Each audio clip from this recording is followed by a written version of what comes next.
Good morning, everybody. I'd like to thank everybody for attending in person and virtually our meeting of the Council's Policies and Priorities Committee meeting. I'd like to call this meeting to order. First order of business, though, we're going to interject here real quick for an important piece of information that Chief Andrews is going to share with us today. Chief, the floor is yours. Thank you, Deputy Mayor Cummins. I would like to pay tribute today and make an announcement that today we would like to take a moment to recognize the passing of Mr. Terry Dodd on February 13th, 2022. Terry was a volunteer firefighter in the town of Olds for over 40 years. In that time, Terry was served through the ranks, including as fire chief for approximately 10 years. Which included leading the response to the large fire in 1978, which forever left its mark in our history. Terry was instrumental in building the fire department from that day forward to provide the service that we are experiencing today. He was a tireless volunteer, dedicated community leader, and a gentle presence anywhere he went. Terry was a veteran of our armed forces and had been an active member of the Olds Legion right up until his passing. The town of Olds and the Olds Fire Department gratefully acknowledge his service and pass our sincere condolences to Terry's friends and family. Thank you. Thank you, Chief. I know Council passes that on as well. So the first item of business is, are there any added items or late items for the agenda? Seeing none, can we get a motion on the floor for accepting the agenda? Councillor Wilson? Thank you, Deputy Mayor Cummings. I would motion that we accept the agenda as presented for the Monday, March 7th, 2022 P&P committee meeting. Thank you. And all those in favor? That's passed. Okay, so the first item on the agenda is our minutes, the previous meeting minutes. Everybody's had a chance to read those over. Are there any amendments or corrections to the minutes required? And seeing none, can I get a motion to accept the minutes, Mayor? Yes, thank you, Deputy Cummings. I so move the adoption of February 7, 2022 Committee of Council Policies and Priority Minutes. All those in favor? Alrighty, moving along. And I guess we're going to start off with our reports and statistics. Item 3A, the Town of Olds Parks Annual Reports. And I'll leave Interim CAO Linderman to make the introductions, please. Thank you. Thank you. And I'm actually just going to pass to Director Greco in order to introduce our delegation. Thank you, CAO. Today I would like to introduce Bobby Joe Russell to handle our presentation for the Parks Annual Report. Again, Bobby Joe was hired recently by our Manager of Operations, Dale Rankel, and I'd like to also give her a warm welcome to the Town of Olds.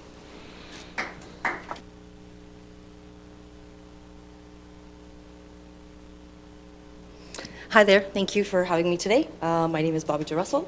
Just a little bit about myself is that we'll start in the first and foremost. I've been here 13 actual days, so please be gentle with me. A little bit about myself is I've previously, I've got a bit of a history. I've worked at the City of Calgary. I've done some consulting for the town of Innisfail.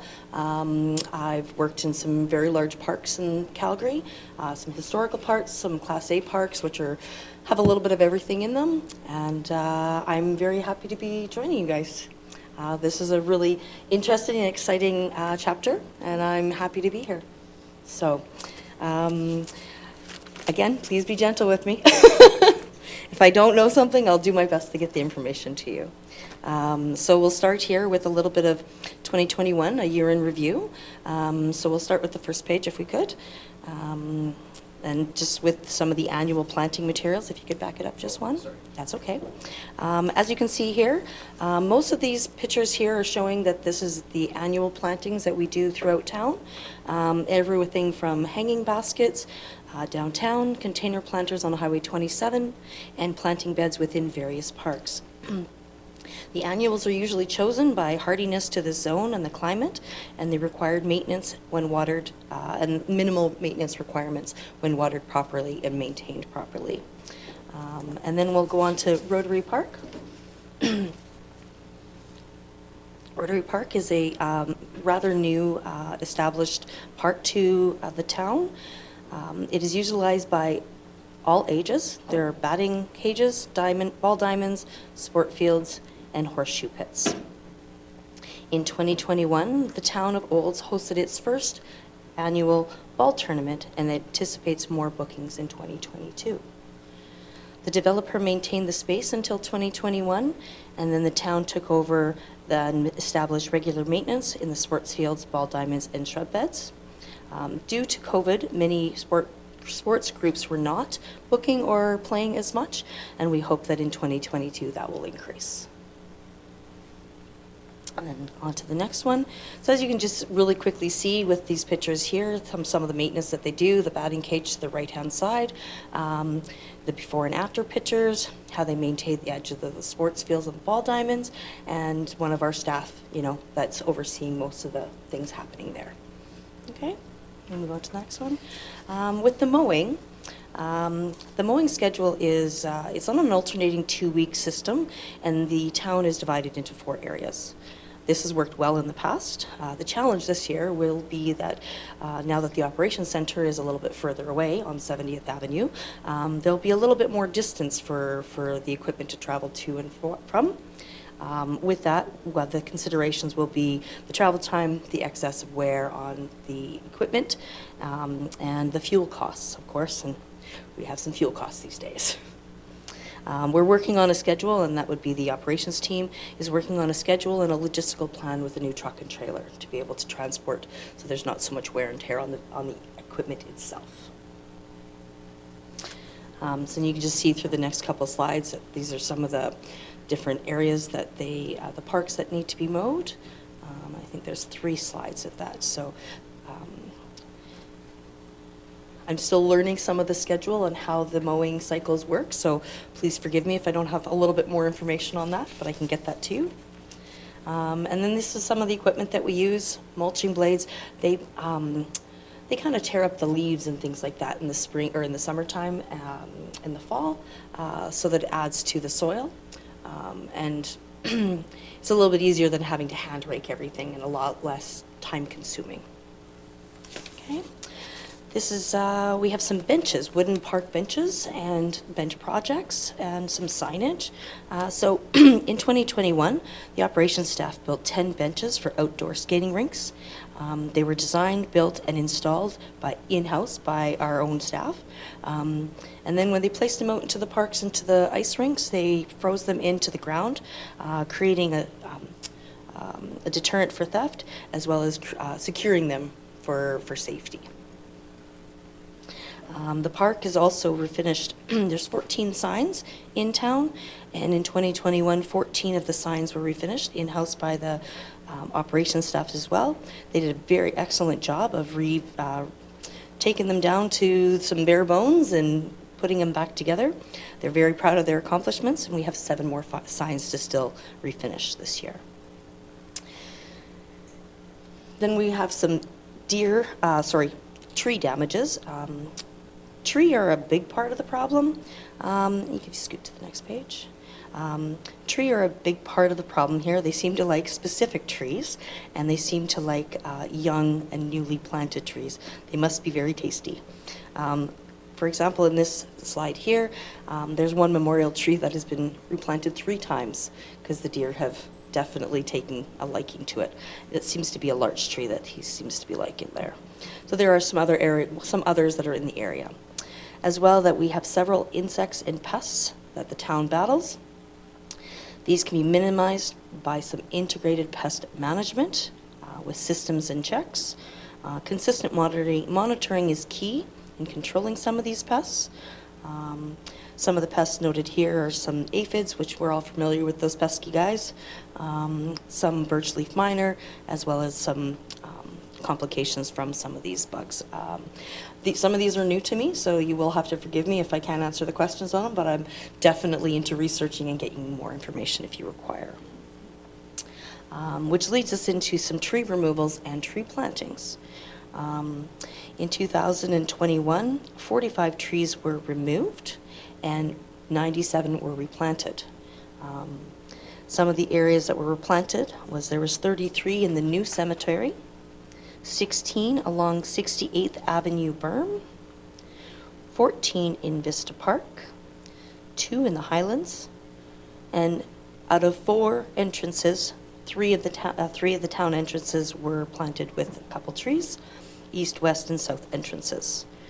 In 2022, we anticipate planting up to 80 trees in the various parks. I'm just going to stop there and see if there's any questions, because I know there's a lot. Yes, Mayor Dowell, go ahead, please. Thank you. Through the chair, when you were speaking and sharing with us with regards to the insects, and if you weren't certain what type of insect they are, I can share with you, and you're probably well aware of this, that the Olds College has an instructor that teaches with regards to insects, and you should truly go meet this gentleman. He's very knowledgeable. So I do believe you're speaking about Dr. Ken Fry? Yes. So I actually have worked with Dr. Ken Fry, and recently I spoke with the Dutch Elm Disease Society, and we've been in touch about a placement. So they supply a free trap for Dutch elm disease, and it needs to be placed into an area that is close to the best places.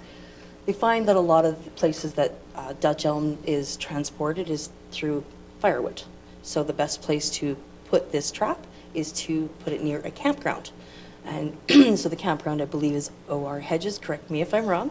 And so I do have the other lady that is here, retiring. She is going to show me the location. She has put it in the past, and then we, as the town, we will collect it and deliver it to Dr. Ken Fry so that they can do their due diligence on that. So yes, I'm aware of that one. Okay, any other questions? Thank you. Councillor Daly? Thank you, Deputy Mayor Cummings. Question for Bobby Joe. In your first slide, you showed a number of planters and flowering plants and so forth. Have you looked into the price increase, what's happening with the materials, both on the plant material and on the trees this year, and how that's going to affect your budget going forward? I do just believe, for information's sake. No, understand. I do understand. I do believe that the plants that are planted this year are budgeted from last year. So going forward in 2023, if I'm correct, will be where the new budget comes in, and I would have to look at that time what those prices will be and if there's an increase in trees and or annual flowers and or perennial flowers. Any kind of plant material. Is that, correct me if I'm wrong? No, that's exactly correct, yeah. Okay. Director Lindeman, and then Councillor Wilson. I can just supplement that a little bit. So yeah, normally we come to council in October for a motion for our budget for the following year, and we order the flowers at that time. So they've already been ordered and everything. Yeah. Thank you, Deputy Mayor Cummings. So just a question. How many, along Highway 27 there, stretching westward, how many of those medium planters are we going to have, and how do we determine where those planters are going? Do we have a plan to put some of those planters in the uptown area, or are they strictly going to be on the median along Highway 27? Thank you. That's a good question. It's not a question I have the answer to right now, but I'll definitely make sure that I can get that back to you. I believe there's 8 planters, and I'm just not 100% sure of the actual locations of each planter. Councillor Ryan? Thank you, Deputy Mayor Cummings. Perhaps, I'm getting an echo here. The heck? There we go. Maybe, I don't know. Anyway, perhaps I could answer that question a little bit for Councillor Wilson, since He's new and hasn't been around in earlier times when we made these decisions at previous council. So there are quite a few planters available along there, and we've had more. 2 years ago, we had a lot more than we did last year, so it just depends on budgeting and how much is in the budget in order how many planters are going. The planters that go along the highway are one thing, the planters that are downtown are totally different, separate category when we budget for. And there are hanging baskets as well that go downtown, which were reduced last year due to costs. So it all depends on the budget, and we can always talk about that item as well at service level review. And Deputy Mayor Cummings, if you don't mind, I do have a question. Thank you. Ms. Russell, could you tell me, and I'm not sure if you're prepared to, and perhaps Mr. Greco can do it, with the tree that was planted in the cemetery and replaced 3 times, and you'd mentioned it was a large tree, correct? I believe that is the type Would of tree. we, is there a point where we say, okay, not replace it because it's just a waste of money, or change it to a different type of tree? Because obviously that's a type that the deers are going to. So perhaps you could answer that, I don't know. Yeah, absolutely. So the type of tree that was planted is a Siberian larch, and it is native to Alberta. So that's one of the trees that we try to incorporate within parks. That particular tree is a memorial tree, and that's probably why it was planted 3 times. It wasn't just a specific tree. If I understand this correctly, if it has to be replaced, there is a process to looking at exactly that, making sure that we're not just replanting in the same spot or the same type of tree in the same spot. Looking for some deterrence for deer. Sometimes they just like that stuff in the spring. A large tree is a deciduous conifer, and that is a tree that loses its needles in the fall and then regrows them in the spring, so they're very tender. And that could be, and I'm not sure of, so sorry, I'm not familiar with all the pests here in Olds. It's going to be a learning curve for me, and deer are considered a pest in that case. So I'd have to find out if there was any further information about or a process for memorial trees. I don't have that information. I hope that answered your question. Director Wilson, or Councillor Wilson? Thank you, Deputy Mayor Cummings. I have 2 questions, if I may. One is, and maybe this is a question best left for service level, but I'm sure somebody will correct me and tell me. Relative to the ball diamonds in particular, do we encourage and support self-sufficiency in terms of some of the maintenance, the raking of those fields and chalking of the fields, or do we basically have town start to stop, do it all? I'm not 100% sure if I have the right answers for that. If you could, Doctor. I can help out with that. With respect to like Rotary Park, we have internalized all of those duties. For the most part, Rotary Park is taken care of fully by our operational staff. And with respect to those needed maintenance items, that's performed by our operations department in parks.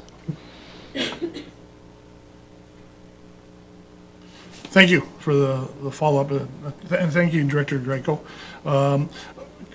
Could you maybe on the pages where you talk about the mowing green spaces and the alternating weeks, it's Monday for me, so I'm a little slow off the mark. There's lots of numbers on the top. Could you just kind of explain the relevance of those numbers? It's probably obvious to some folks, but not for me at this time. Well, I thank you for the question. That's a good one. I honestly will have to look a little bit deeper into here, into the numbers, and from what I understand, though, as the routes are divided into 4, there is 2 routes that are 3 routes that are main routes that are divided through the staff, with a 4th route being a smaller piece of equipment getting in there. What I understand the numbers to be is that it should only take approximately half an hour for the ones that are donated or denoted in pink, and I believe a total of 14 and a half hours for both weeks in route number 2. If we maybe scoot to route number 1. And then route number 1, within that, the pink would be denoted as an hour and 15 minutes to complete that, as well as 1 hour and 20 minutes to complete that per week for the purple zones. And then if we scoot to route number 3, and same with that, 1 hour and 15 minutes for the pink routes, 1 hour and 20 minutes for the purple routes, and then, oh, that's okay. And then in total on the other side is 18 and a half hours for both weeks. Does that answer your question? I think so. I'll soak on that and let it marinate for a while. but Me too. thanks. Thank you. Seeing no more questions, Bob Joe, did you want to continue with the presentation? We're good to move on to, okay, perfect. So in 2022 and 2023, some projects and considerations. The first one that would it be, and these are all listed in the order of priority, a tree assessment for the removal and the replanting of trees. And that would be throughout the cemetery and all the parks. As the town of Olds has a lot of mature trees, they can become serious hazards when they fail. Regular checks and assessments of actual tree health saves time and is a proactive approach to ensuring safety for our citizens and the town's assets. If you could just slide to the next one. In 2021, in the winter of 2021, a heavy storm caused the mature white spruce in the old cemetery to fail. Splitting at the base, when found, the tree looked healthy on the exterior. However, the interior was in extremely poor health. The tree was, let's see here, I lost my point here. The core of the tree was crumbled like paper in your hand. Several other trees within the cemetery and throughout other parks would definitely benefit from a full tree assessment. Additionally, due to the age of many of the trees in town, it is recommended to plant 3 trees for every one that is removed for succession planting. And I'm just going to stop here for questions if it's easier. Yeah? Thank you, Deputy Cummings. Once again, I just ask, and perhaps Councillor Daly knows this, the town of Olds in the past did tree inventory alongside with the Olds College. Are you aware of any tree inventories that have been done with studies that you may have currently, or are you anticipating in the future to do that? I am not familiar with any inventory that has been taken to today's date. However, I will look into that. A tree assessment might be slightly different than an inventory, if I understand that. As an inventory we had done. Okay. So that'll be very helpful to preparing what trees might need more. Again, that's a little bit out of my wheelhouse. I'm not a tree specialist, so I rely on those that are tree specialists, such as the contractors that we already use, to provide the better knowledge as to what we should be doing going forward. Does that work? Absolutely. There's just a history there, so if it's already there, it would be worth a boo at too. Absolutely. Thank you very much.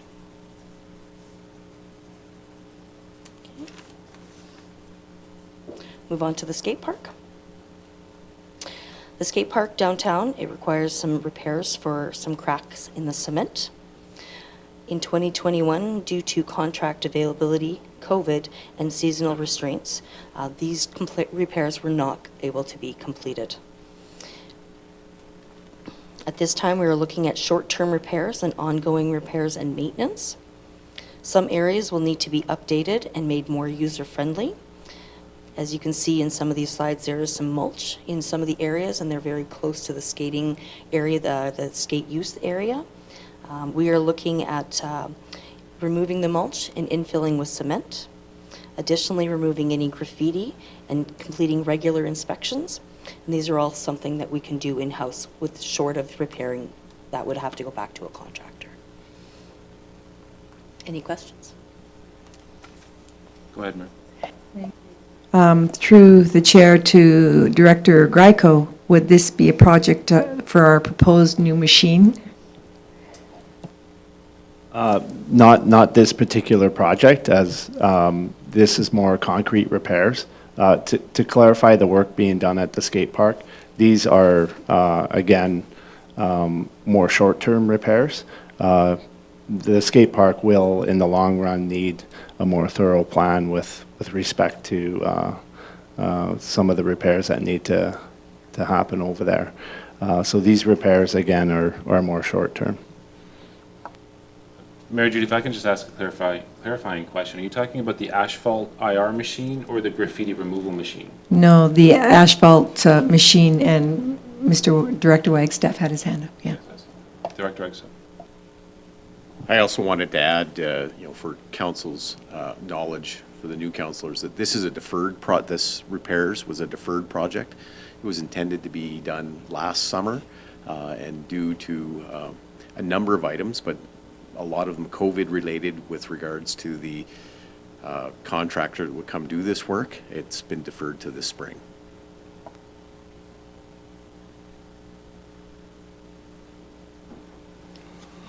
Do you want to go to the next point, Bobby? Sorry, my apologies. Councillor Wilson? Thank you, Deputy Mayor Cummings. Just a question perhaps for, one question I have, how old is the skate park? Remind me, and are the repairs and the work and the deterioration we are seeing, is that basically representative of normal use, wear and tear? I can't answer the first question. I might defer to Mr. Wagstaff. With respect to the wear items at the skate park, it is basically normal wear and tear for the park. The park is very heavily used. The real issue is that we will need some sort of long-term strategy. The repairs that we do this spring are short-term. The facility will need a long-term plan with respect to renovations and repair.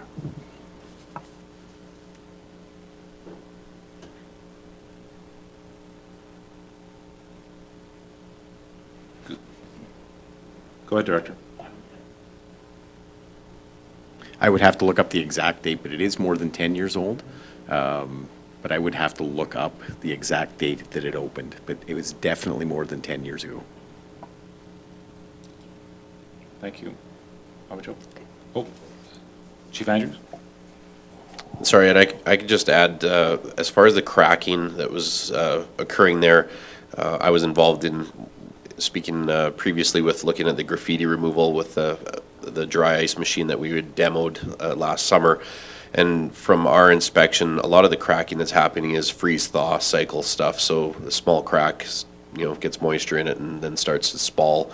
And so it's a constant process of our climate and our condition that unfortunately it's just something that you have to stay on top of, because the small cracks tend to get big, and when you start to see the fragmentation of the concrete, then it's typically because we miss a season. So that would be to be expected, I believe.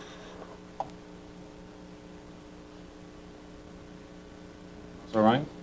Thank you, Deputy Mayor Cummings. I was just wondering, through you to Director Wagstaff, do you know the contractor that was going to be doing the work in the fall?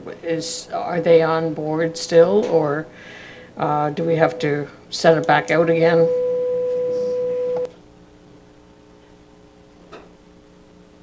I'm looking back at the manager of operations here.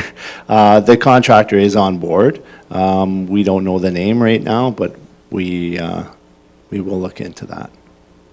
Okay, I just want to make sure so we can get it done sooner rather than later and not disrupt the season.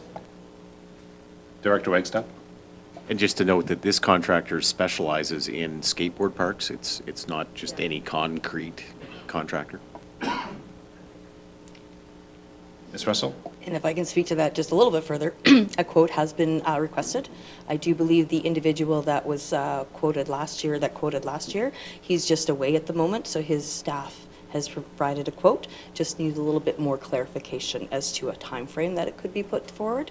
So we do have the information, we're just waiting on it to be finalized.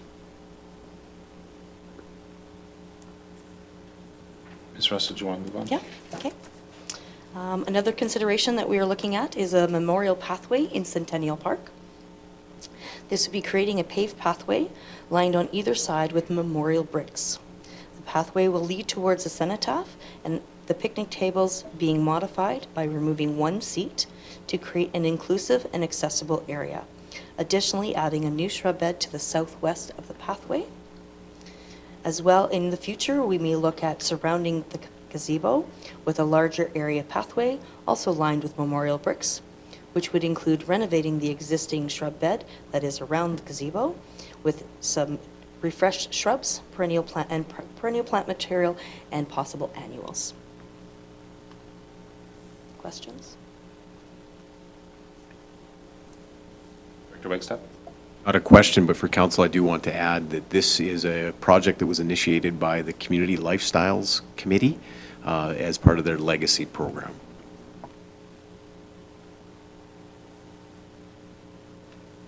Ms. Russell? The playground projects that we're looking at, we have a couple playgrounds that are scheduled or we are looking to replace the structures, the actual structure, as well as address and correct some problematic areas in those specific parks. Our parks crews are prepared to prepare the ground surfaces prior to the play structure installation, as they have done in the past in 2021. The two parks that are being looked at for upgrades would be the 56th Avenue and 58th Street, Kiwanis Park, and Wally's Park across from 57th Ave Close. And by doing some of the ground prep work prior to the playground structure being installed, it can save us costs and speed up the project. Any questions? And we'll move on to some floating islands. This is a little bit of a favorite of mine. So a future project that we are looking to bring forward in 2023 would be 1 to 3 floating islands in some of the storm ponds within the town. The location is still being determined. These islands have been trialed in other municipalities like Airdrie and in Calgary. They've been very successful. The islands are not permanent. They can be tethered off to the side of the pond as to not interfere with skating rinks. And as these ponds are not, or as these are storm ponds and not lakes, the islands are a great aid in enhancing the environmental and biological health of the pond. Often these islands are made from recycled materials such as pop bottles, which help with the flotation, and then as well the plant material can be sourced locally.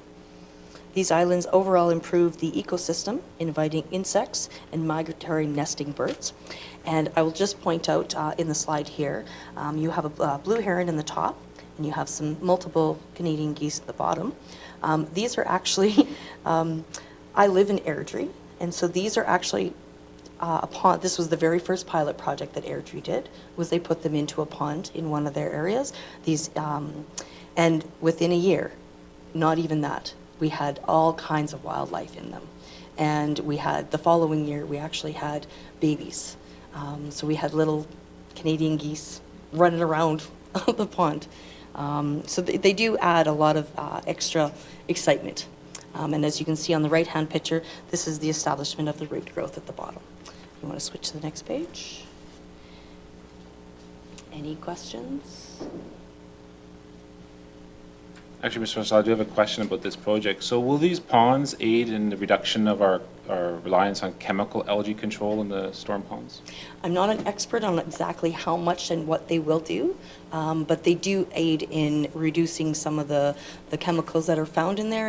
And in all honesty, I'm not a storm pond person, so I just know that the islands make the ponds a lot more inhabitable by the wetlands.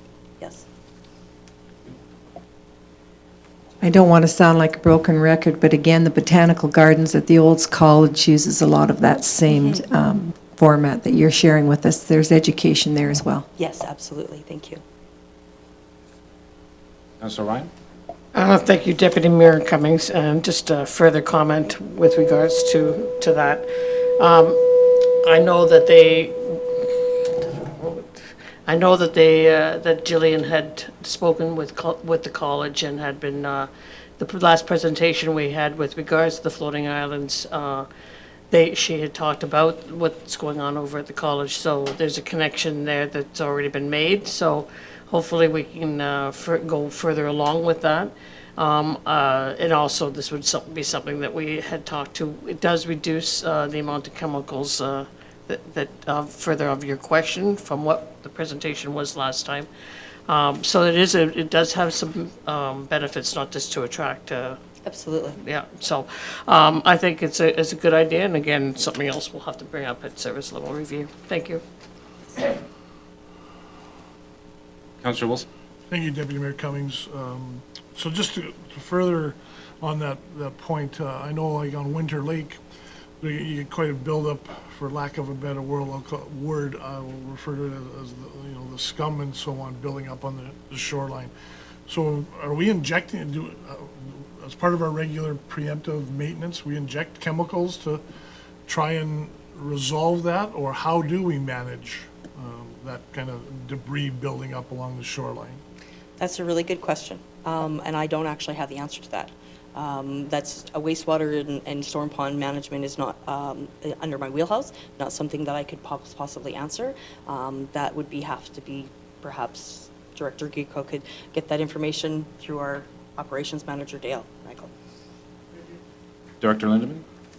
I don't know the specifics of the chemicals used, but we do do algae management within our storm ponds. Yes.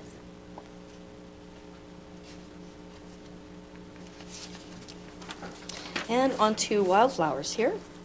So something that I've been a part of as well in various locations that I've worked and contracted is wildflower naturalization. So wildflower naturalization specifically it's taking areas and planting wildflowers that are native to Alberta and native grasses. They have many benefits. They increase the biodiversity with a positive ecological impact. It restores habitat for native birds, beneficial pollinators, small mammals, strengthens the native plant species, improves water infiltration, and reduces carbon emissions. So essentially what it is you mow less and you grow more in areas that may not need to be mowed. So particularly areas that are sloped, maybe so it doesn't need to necessarily be mowed, or ditches where you do your safety pass with the first cut along the edge, and then you throw in some seeds, and that being on the left-hand side, you have some wildflowers that can be found in Banff, which are native to Alberta, and then on the right-hand side, you'll see that there's blue flax. They take very quickly. It takes 3 to 5 years to put forward or for them to fully establish. However, you're adding in, as I said, beneficial benefactors being like birds, bees, and butterflies, things like that. And again, many other municipalities are doing this as well as other governments, creating a healthy and thriving pollinator corridor. Any questions?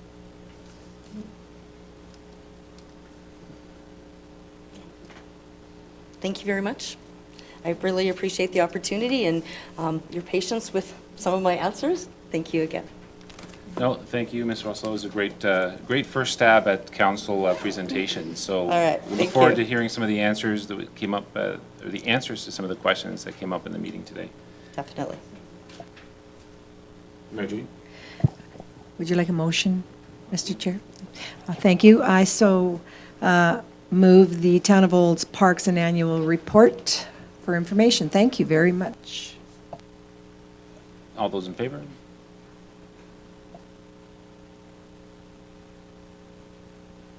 All right, so let's move down to 3B, Town of Old's commemorative dates and proclamations. Director Wagstaff, I believe, is covering this one.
This is a copy of what I have circulated.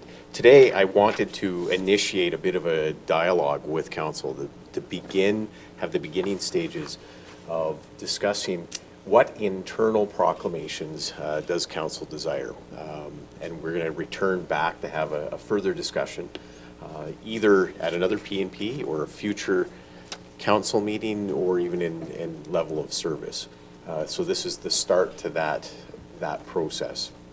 And the reason that it is brought up is within the proclamations, the policy that was enclosed in the agenda package, it does have 4 categories for which it's part 3 for how a proclamation can come forward.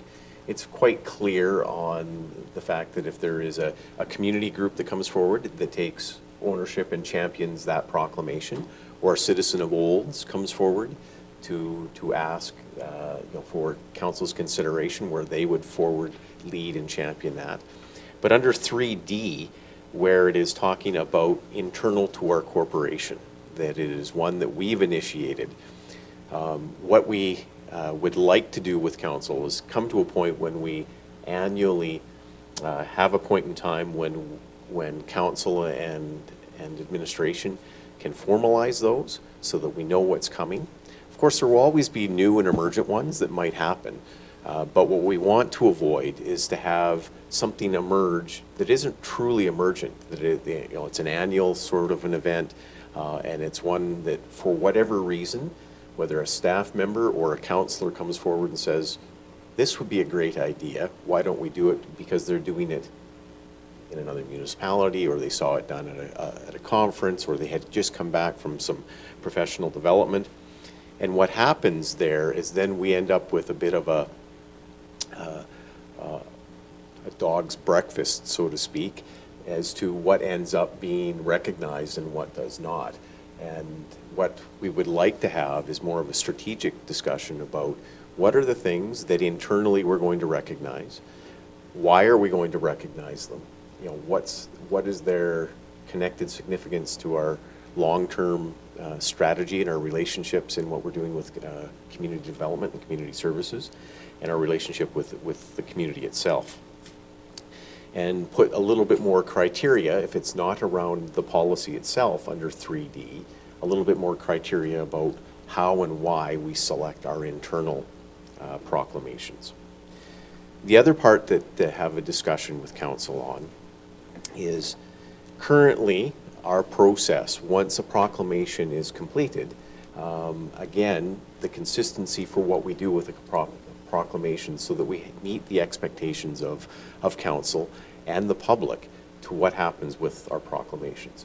If they're significant enough for us as council to proclaim them for that day, week, or month, what significant actions come behind that? Currently, all that we are required to do is that the proclamation that is made is printed, signed by the mayor, and then promoted out as that graphic of that proclamation. Then from there is not a consistency to how we treat proclamations. For example, are there hashtags? Are there links? Are there graphics that are created externally with regards to these proclamations or commemorative dates that we could and should be using and promoting them? What are we doing for shares and likes on our social media with regards to these proclamations? And how are we promoting events? So that we want to have our marketing and promotions plans consistent with each proclamation. And then again, going back to our internal ones, then as staff, we can assign staff to work on those in advance to these proclamations so that they are prepared and readied for when the month, the day, or year, or so month, day, or week comes around. So again, as we've presented, you can see the list here as almost like a straw vote. What we currently have as proclamations, either internally or have had groups come forward to us. The other piece to this is the consideration is after a group comes forward, One of the things that we need to clarify as an expectation from council is, once a group has come forward once, is the onus on us to reach out to them, or is the onus on the group to return if it was not internally initiated? And because we had did it the year before, does it automatically return to us as one that we do again? Or do we have the onus on the group that initiated it to return to us to initiate it on an annual basis? So those are some of the questions that we want to have you thinking about as you look at this list for now. But as we go through, I can just give you a quick background to each of these. And if they are blank, it means they were done at some point in the last decade, but not necessarily within the last 3 years.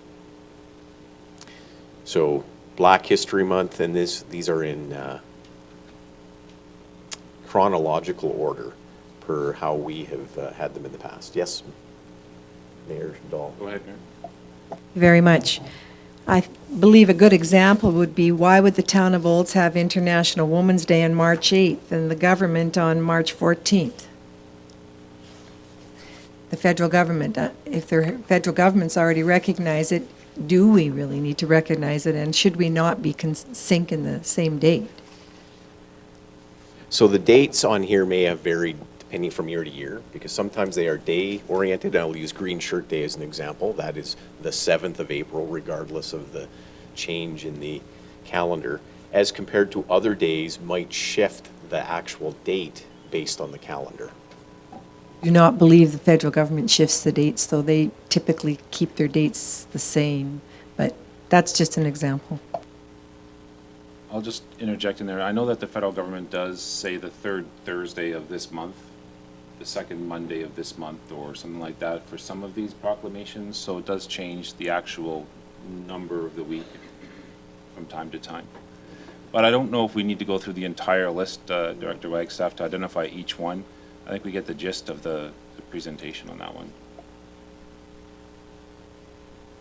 And as you can see from the federal government's list, that it can be quite deep. So there can be a lot of them at the same time.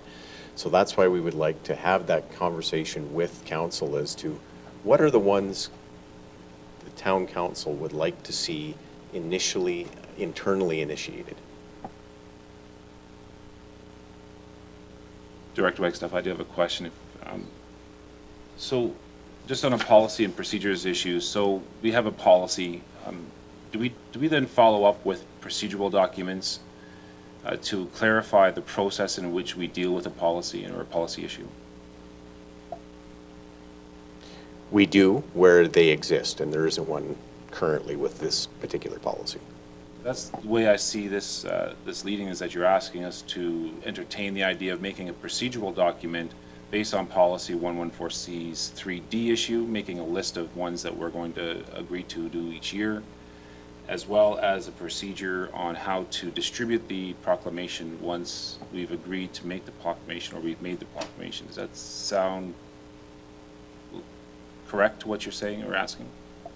So what I'm asking for is the outcomes and expectations. Then the staff would come back with, they would be able to formulate a procedure policy, a procedure or a process, which doesn't come to council, but that's what this will drive, yes. So once we know what those expectations are, and we know what the intent of council is, then staff can craft an appropriate procedure for themselves. Councillor Ryan? Thank you, Deputy Mayor Cummings. I have a question, Director Wagstaff, would be with regards to these proclamations that are listed under the town of Olds. I would like to see on this list maybe highlighted which ones we've initiated, and then perhaps you could tell us which ones came to us from others, because right now I'm not sure exactly which ones we initiated ourselves at the town of Olds. My feeling would be, in just a response to your comment earlier, should a good group be asked to come back to us every year? Absolutely. If there's no interest locally, why would we continue to make the proclamation? I think that that would be something that should be initiated at the local level and come to us as council every year. I think we should have them on the radar, but, I would like to see it being generated from a local community group or some organization that would come to us. So I can revise this list, take a look at the ones that we've initiated. There are 2 that do have an asterisk next to them. Those are based off of other policies that we do have within the town with regards to lowering our flags or recognizing health and safety. And I believe they're both related to our Health and Safety Committee. One is the National Day of Mourning for workers that have passed away on work while they were at work, and the other is the Occupational Health and Safety Week, which ourselves internally we have sometimes adjusted to make sure that our own internal calendar of events can work with the week that we utilize and recognize it internally. Thank you, Director Wagstaff, and I think that one of the other ones would have been the Public Works Week. I know that we initiate that as a town and support our Public Works Department. So we will circulate that list internally because some of these are with municipal enforcement and fire and operations that may have been initiated internally to get them to recognize the ones that we've initiated. The other part to your question, Councillor Ryan, was if council could think about whether or not our expectation internally is, do we prompt groups of the past, or is the onus on them to come back to us? Because that's a significant difference because usually if you prompt someone, they'll say, yes, we'll be there, whether or not they were intending to. So that's just a piece that we would like to set on what our expectations are from council, and then as staff that we can initiate those appropriately.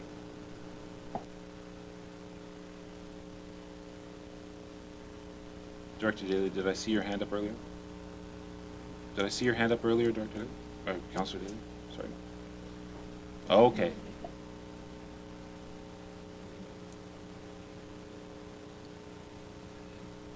Sorry, Director Wagstaff, was that?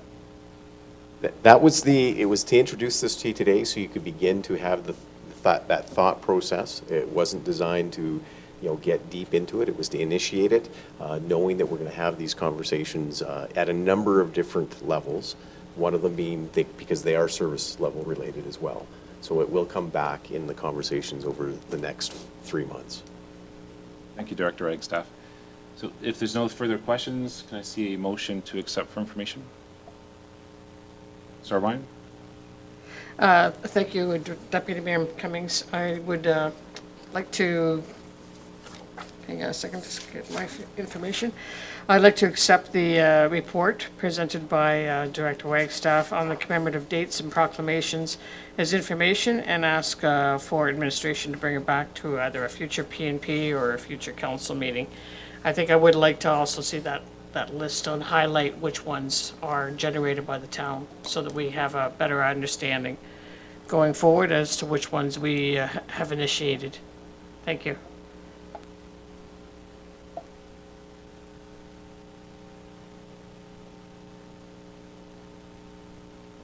Thank you, that passes. And Director Wagstaff is bringing back item 3C, the cemetery report. And I'm going to have Heather Dixon, Community Facilitator, present the cemetery report.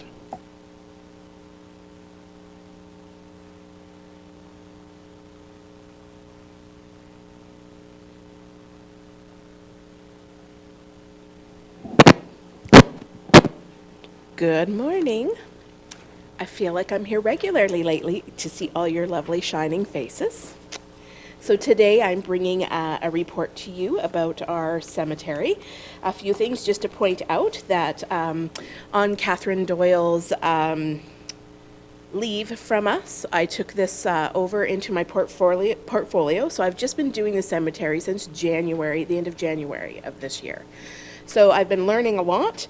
I've taken the Stone Orchard training along with Melissa Kilbride. She is going to be my backup. And April out at Operations is also another backup for this. So we have some nice coverage there for if I go on a nice vacation somewhere tropical someday. Some of the highlights for me is I have been enjoying the learning of the Stone Orchard database system that we use, as well as I did not know, but the cemetery job is very much a detective role at times. I have had families come in and look for different plots, and I have been able to assist them with finding some relatives that they did not know, or have uncovered some family history unbeknownst to myself or them. So it has been a joy to work with some people and help them through some of those things that they were looking for. Something that we are moving forward with on the new Stone Orchard system, when I and Melissa started taking training, it came to note that we can actually download all of our papers or burial certificates, anything like that can actually be downloaded right onto that system. That wasn't being done in the past. So we are working at having everything downloaded so it's right at our fingertips for ourselves or for future people when they're looking for any of those documents. So we're going to start with, I'm just going to try to do both today. I'm going to try to move slides as well as read my presentation. So we want to start out by thanking Michelle Jorgensen. She has done just a huge amount of work on the historical information from our cemetery, putting things together. My understanding is back in November when Elder Burgum was here, you all received one of these booklets about our cemetery and some of the interesting history that's there. So I encourage you to take a look at that. As you see here, the cemetery headstones in front of you are from some of those people in this booklet. So we thank Michelle for all of that information. It was in your package, so I won't take time to go through all of that history. And here we have some more of those historic monuments. Of course, Mr. Hartman, we have a park named after the Hartmans right in the middle of Olds, so that is an interesting part of our history that people can certainly go out there and look at some of those and find the stories to go with them in our cemetery walk. The interment options that we currently have at the Old Cemetery are a full burial, columbariums, scattering garden, and then a family cremains memorial. So you can see here we also have memorial legacy benches throughout the cemetery for people to sit, reflect, and just take some time out there when they're visiting their loved ones. You can see to the right, those are some of our lots that are currently out there with their monuments on them. There are our columbarium, scattering garden, and then there's our family cremains memorial at the bottom there. We do have a lovely field of honor in our cemetery. As seen around Canada at Parliament Hill, the National Military Cemetery, and the National War Monument. They also have the 6-foot soldier silhouette that we have in our cemetery. That was purchased with the funds from the Mountain View County grant. The Legion owns the 2 columbaria units that are there, and we remit funds from the sale of them to the Legion at year-end annually. Federally, the Last Post Fund manages the Unmarked Grave Program. The objective of the Unmarked Grave Program is to provide a permanent military marker for eligible veterans who lie in unmarked graves. The program is available to eligible veterans whose grave has not had a permanent headstone or foot marker for 5 years or more, and who have not previously received funeral or burial funding from the Last Post Fund or Veterans Affairs Canada. The War Graves Commission. The Commission imposed a sense of social equality in its cemeteries and made no rank distinctions in the physical construction of grave markers. Generally, the monuments are made of Portland stone, and each simple white headstone carries the name, rank, and unit symbol of the deceased and a religious symbol if the soldier's religion was known. The unknown dead carry an inscription chosen by British author Rudyard Kipling, who lost a son during the war, and it says, "A soldier of the Great War, known unto God." No other personalized adornments were allowed other than the opportunity for the next of kin to pay for a short motto to appear at the bottom of the headstone. The commission consists of 6 member countries, the United Kingdom, Canada, Australia, New Zealand, India, and South Africa. Member states jointly fund the commission's operations, but the United Kingdom pays for more than 75% of the costs. So we also have cenotaph, and the cenotaph simply means an empty tomb. It symbolized the unprecedented loss suffered during the First World War and is dedicated to the glorious dead. There are no names that are inscribed on the cenotaph, which allowed individuals to assign their own meaning to the memorial. So that takes care of a little bit of our field of honor that we have at the cemetery.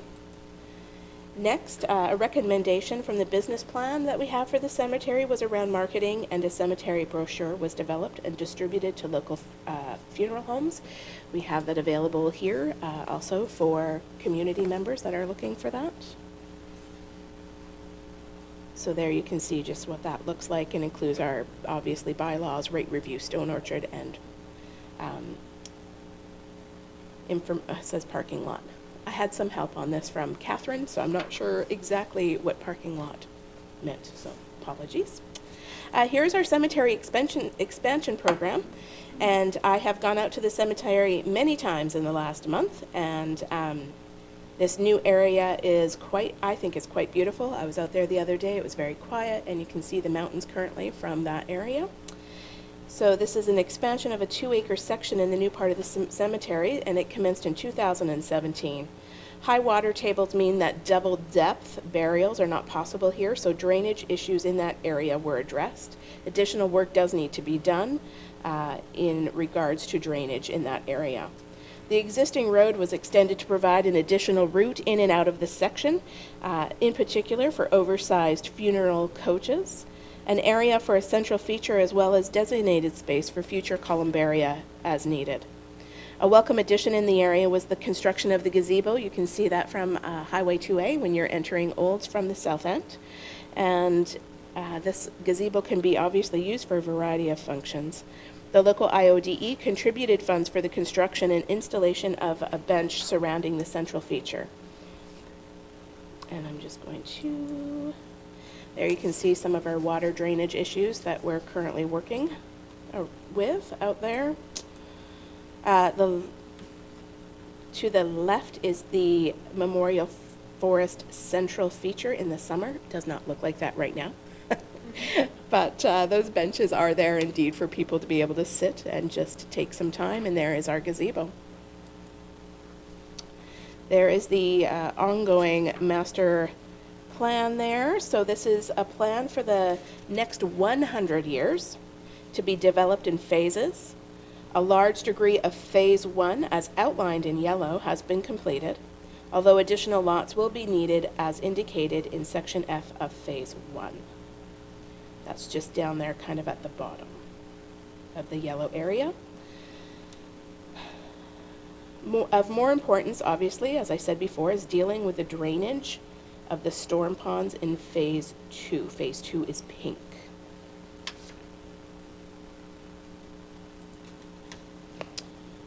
Our next slide discusses the Lions Memorial Forest. We have 110 trees that have been planted. To date, 33 trees have been purchased in memory of a deceased Lion member.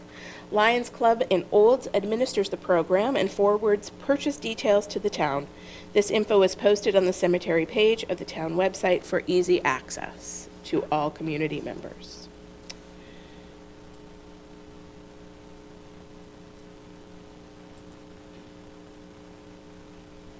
The town of Olds is a member of the Western Canada Cemetery Association that covers Alberta, Saskatchewan, and Manitoba.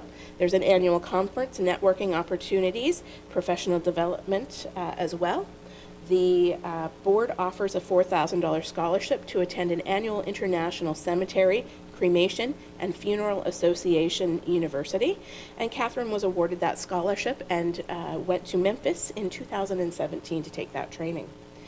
The board produces a calendar annually, and the picture in front of you was the picture that was for January 2021 in that calendar, and that is from our lovely cemetery in the older area. Bylaws, the last bylaw revision was actually in 2011, and a rate review was done in 2007. Price comparisons at that time were to other smaller communities in Mountain View County, as well as Lacombe and Red Deer.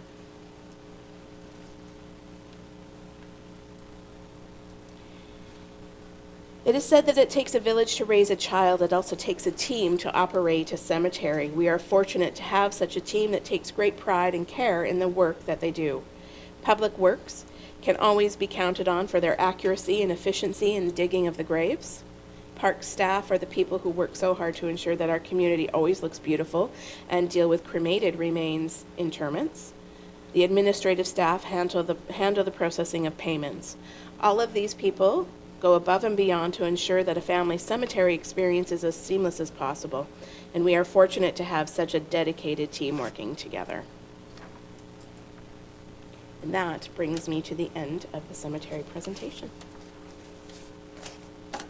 Thank you, Ms. Dixon. I'll open it up to the floor for any questions. Always a good sign of a great presentation when there are no questions. Thank you very much, Ms. Dixon. Director Wagstaff?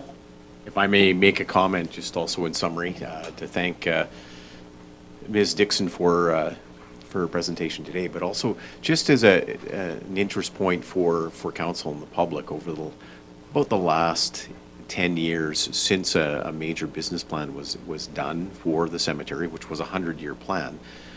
Not only have we been moving to shift it from a traditional cemetery where you only attend in a funeral or in memorial, we've been looking at it also in the context of sharing that history, the beauty of the area itself, to care for the flowers and the trees and the amenities that are there with benches.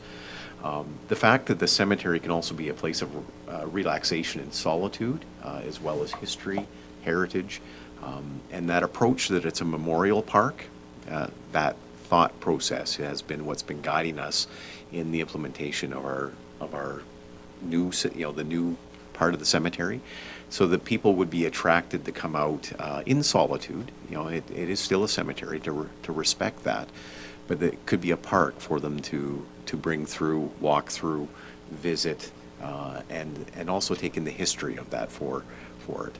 The other part is that we're going to continue to further leverage technology with both the software we have and our GIS program, as well as promotions on the website that you've seen. So that's where we're heading with the cemetery, is that it is more than just a final resting place, that it is a living park as well for those in a memorial perspective. Councillor Wilson? Thank you, Deputy Mayor Cummings, and Director Wagstaff has given me pause for some thought here. I'm just wondering, the booklet was referenced. I'm just wondering how accessible and where is that booklet accessible for folks?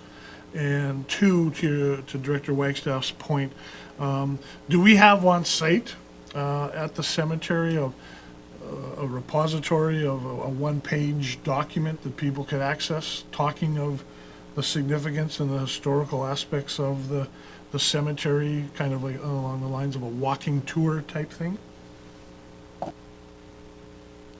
So your latter comment about a walking tour, so that's been developed with that booklet.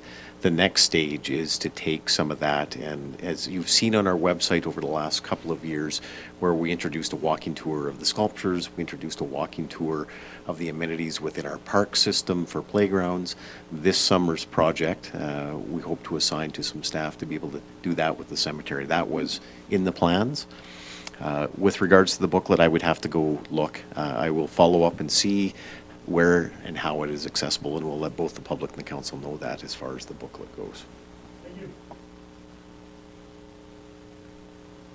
Any further questions? Well, then I'll look for a motion. Sorry, Judy, did you have a question? Right. Go ahead. Thank you.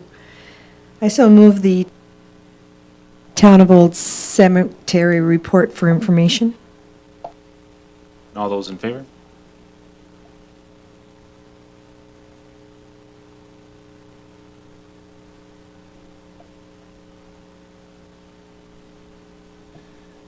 All right, so the next item on the agenda is item 3D, the Town of Olds Operations Capital Project Monthly Update. And we'll ask Director Greco to start with that one. Thank you. Thank you. So, as we're all well aware, the construction season is, it's not really in construction season right now, so no real updates with respect to the 70th Ave. Again, in the spring, we're going to be waiting for cleanup and final completion of that project. 68th Roundabout, again, no real update there. We'll wait for the construction season to end, where we'll continue on with painting. To move on to snow and ice control. So last week, crews were very busy. We had 3 days of snow removal last week. I'm happy to say that we have got more equipment back, as we were had a number of pieces of equipment down for repair, including we received our snow blower. That is back up and running, and our sander is back up and running. Again, there is a reminder that there is often, when the weather is changing, that we do have to pivot our snow removal on days when we have snow removal planned for the next day. We may have to shift those snow removal efforts to have snow removal at a later date. And the reason that is because if we're seeing further snow accumulation, we will wait to remove the snow until we get more snow. We're still doing snow plowing, but we're not doing the snow removal until the further accumulation stops. So again, we're waiting on invoicing from the most recent snow events. We're sitting at 75,000 on a budget of 140. However, there are ongoing invoices remaining to come in. With respect to water and sewer, again, I'm happy to report there's no breaks in this reporting period since the last time I reported. Moving on to planning and development, short update on the annexation and number of items that we have to complete there. The road names within the annexation area were approved by the Municipal Planning Commission on February 17th. Range Road 13 will now be known as 34th Ave. A portion of Range Road 14 is now 50th Ave. And a portion of Highway 2A is now 46th Ave. I've accommodated the update with a couple of different maps. Civic addresses have been proposed for 9 new properties within the town limits. We are in the process of doing an internal review with our friends in protective services. And the last and final update I'd like to make is with respect to our outdoor rinks. What I can say about the outdoor rinks is it has been a very accommodating season with respect to the weather. So we've been, managing to stay cold. So these rinks are still in operation, and it's nice because there's a little less maintenance when the weather does cooperate. The 3 ponds are closed, and we have updated social media on February 10th to inform the public not to be skating on the ponds, and that happened on February 10th. And that's all I have. I'll open it up for questions. Thank you, Director Greco. Are there any questions on the floor? Councillor Ryan? Thank you, Deputy Mayor Cummings, through you to Director Greco. With regards to the runabout, we had mentioned earlier, or at least I brought it up anyway, in a last PNP, I believe it was.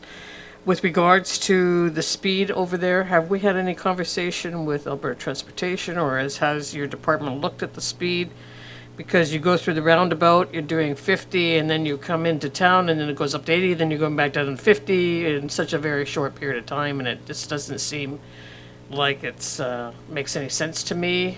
We should just go through the roundabout coming into town, when you're heading north on 2A, that we should, or even going south, I guess, because you go from 50 to 80, then you have to slow down for 50 for the roundabout, so, and it's, half a mile or something, probably. I'm not sure exactly how much distance, but it just seems to be a little bit ludicrous. Have we had any discussions yet?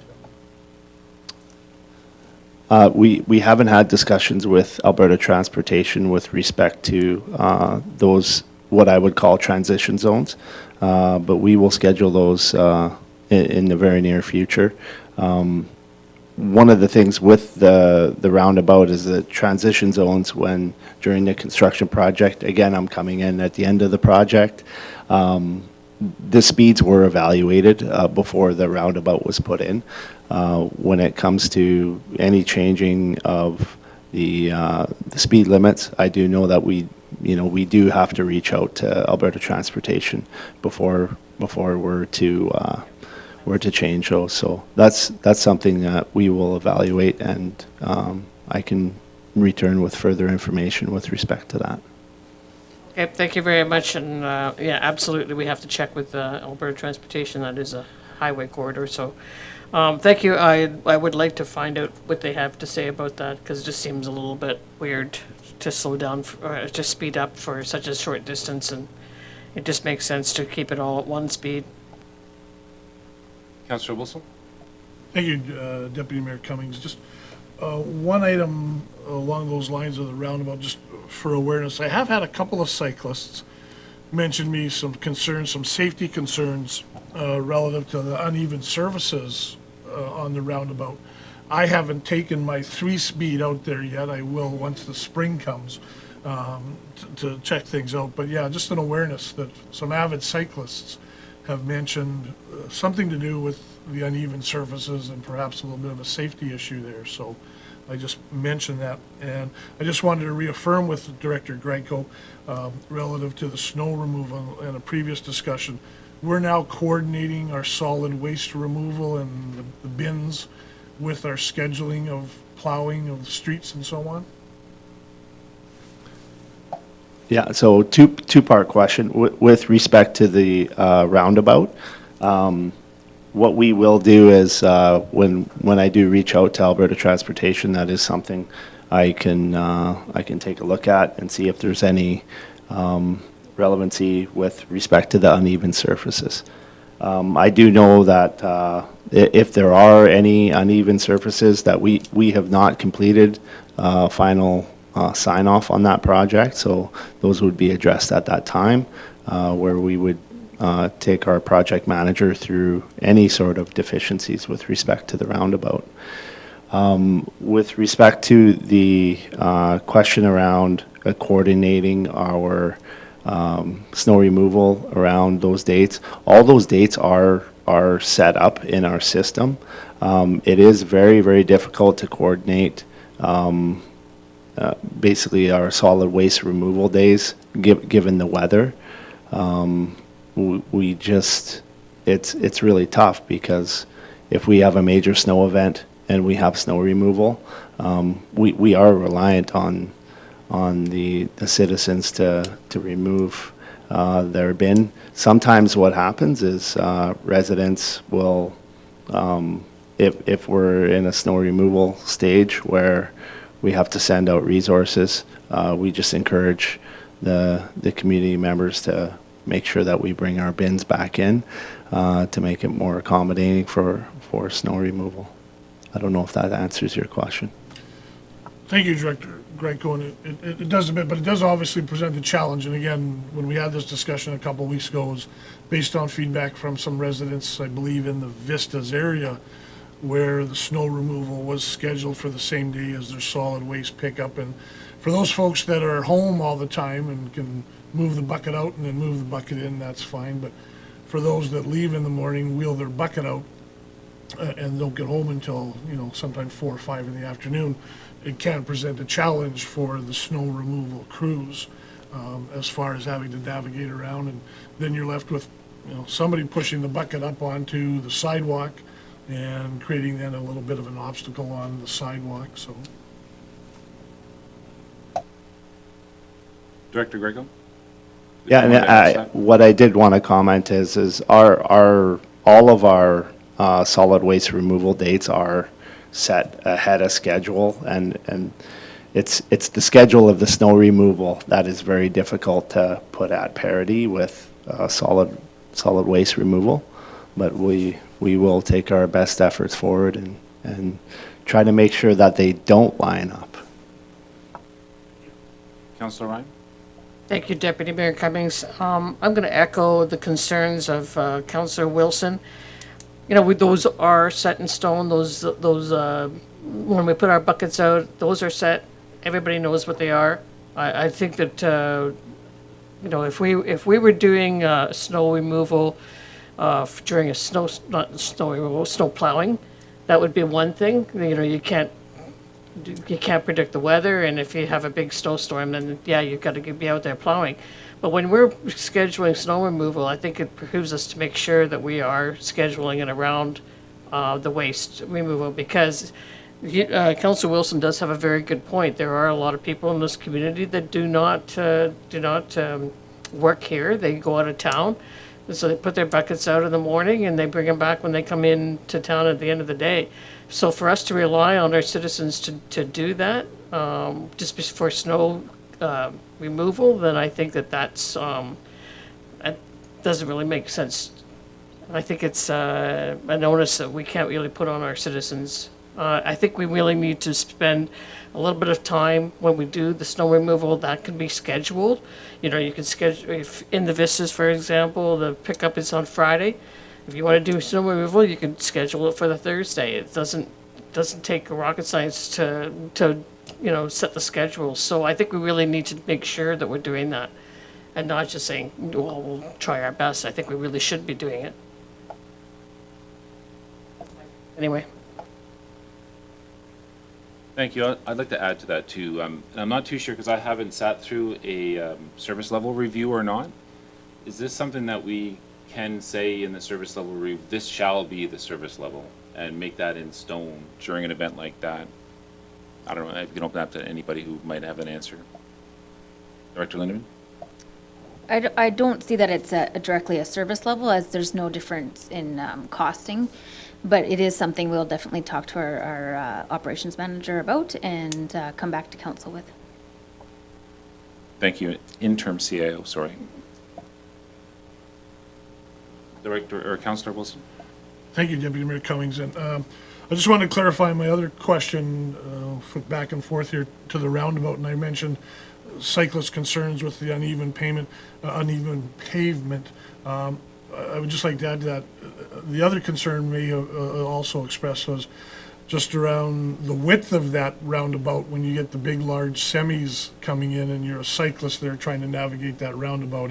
And for that, a remedy and a fix may be too far down the path as far as it is what it is. But yeah, I just wanted to clarify my comment that, and my understanding and recollection from the conversations I've had is it's probably a combination of some uneven pavement there for the cyclists, as well as that width of the roadway can get a little tight when you've got the big, large semi coming and you happen to be a cyclist going north and south. So, thank you. Thank you, Director Greco. If there's no other questions or concerns,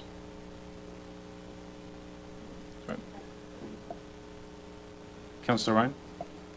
Deputy Mayor Cummings, I just have a question with regards to our equipment then, and the fact that we had 3 pieces down. Is this possible, like, is it because of the age of the equipment, or is it just a regular maintenance situation, or could you give us a little bit of insight as to how that's occurring? Not with specifically it's not to deal with necessarily an aging equipment. These were more, especially with respect to some of the colder weather. Again, I'll refer back to these. We had some unfortunate instances where we had hydraulic hose breaks and things like that. So not necessarily with respect to the age of the equipment. So thank you very much. So something that would be not outside the norm then. Thank you. All right, can I ask for a motion to accept for information the report from Director River? Councillor Daly? Thank you, Deputy Mayor Cummins. I move that we accept the report from Director Geico, the update of operations and capital projects for information. Thank you, and all those in favor? All right, at this time, we are ahead of schedule, so I'd like to ask for consensus from the committee to move to an item out of order. Seeing some consensus there, and under the advice of the legislative clerk, I think we're moving to item 7A. 5, business arising from the minutes, unfinished business. Do we have any business arising from the minutes? Mary Judy, you seem to, no? Okay, so seeing that there's no business arising from the minutes,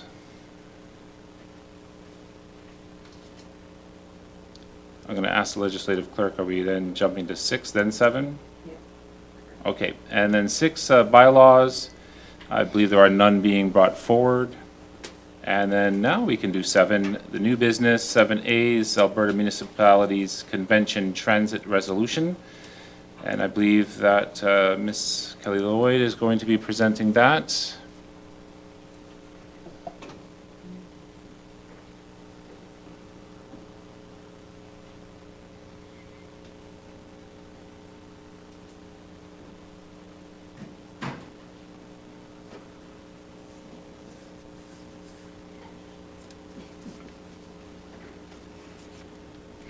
Good morning. I was going to say good morning to your worship, Deputy Mayor, members of council and administration. Thank you for your time today. This resolution was first presented to the previous council as per council's request to develop one. Due to circumstances beyond administration's control, this resolution did not receive a seconder and therefore was not submitted to the Alberta Municipalities Annual Convention for debate.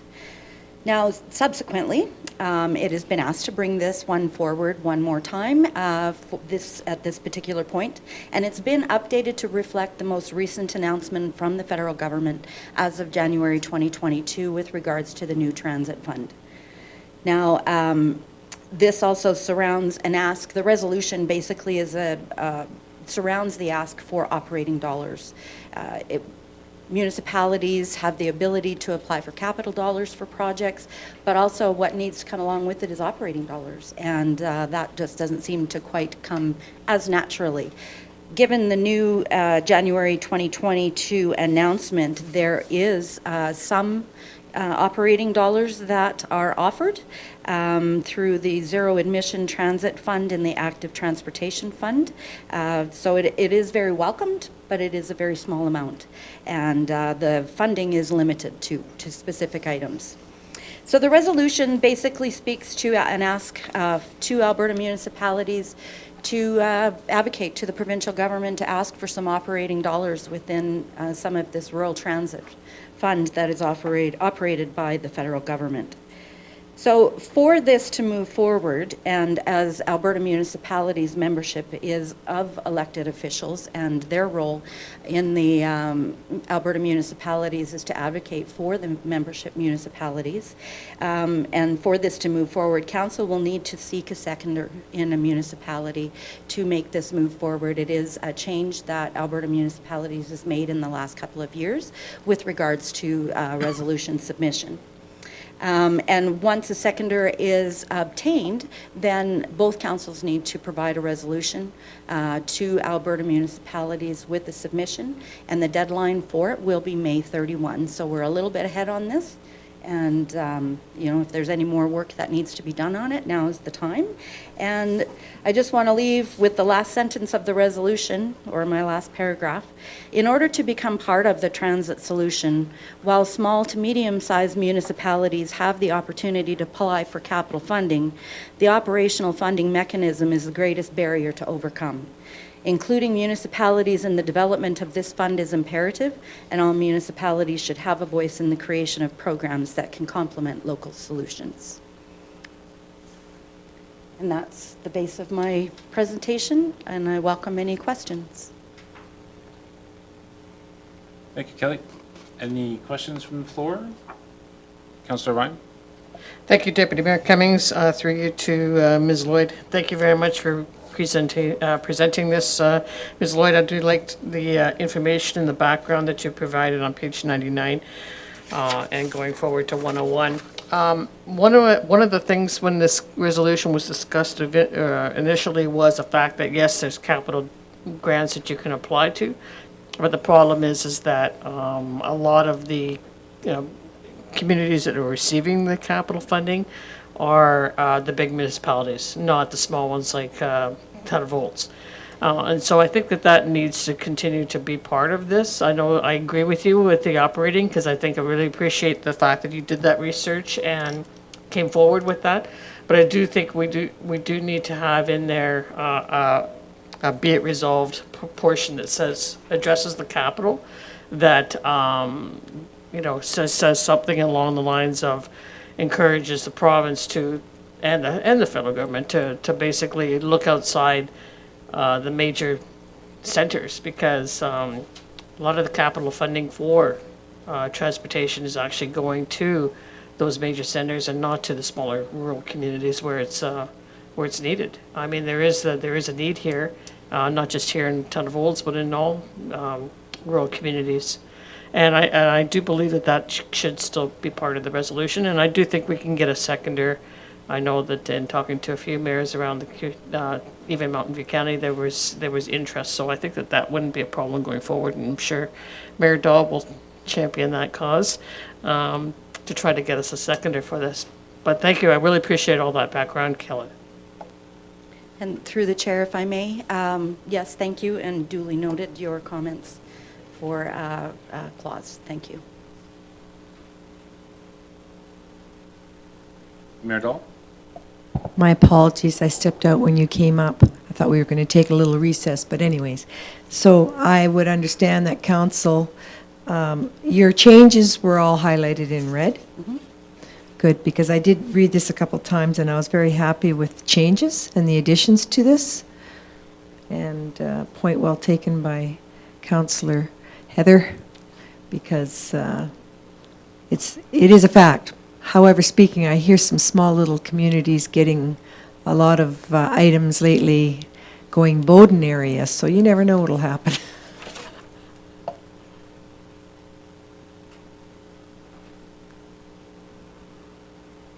All right, thank you very much, Kelly. If there's no other questions, I'll look for a motion. Councillor Wilson? Thank you, Deputy Mayor Cummings. Make the motion that we accept for information and direct administration to bring back to a future regular council meeting the Alberta Municipalities Transit Resolution, with the changes as indicated by, or the additions as indicated by Councillor Ryan. Any other debate or questions on the motion? Then I'll call for the vote. All in favor? So we're stuck at... Turn my mic off, sorry about that. So we're stuck in a little bit of a conundrum for timing here. I don't believe there's any other items on the agenda we can cover until our next presenter shows up at 1 o'clock. So at this time, I will call a recess for lunch, and we shall reconvene back at 1 p.m. in chambers.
Welcome back, everybody. So we're going to reconvene our Council's Policies and Priorities Committee meeting at 1 o'clock in the afternoon.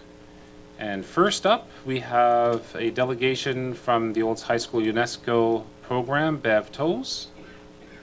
I think Michelle Jorgensen is going to introduce her. Thank you.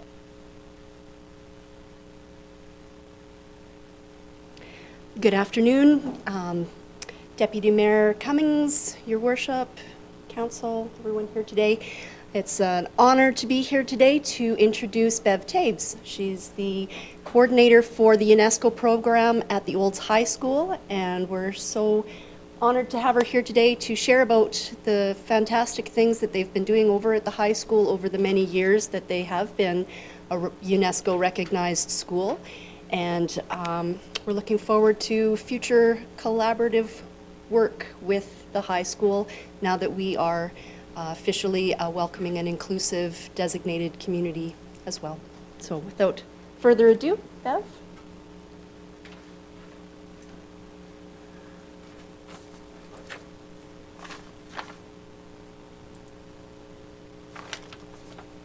Thank you very much, Michelle. And I reiterate the same. Town of Olds staff, Olds councillors, Your Worship, Mayor Judy.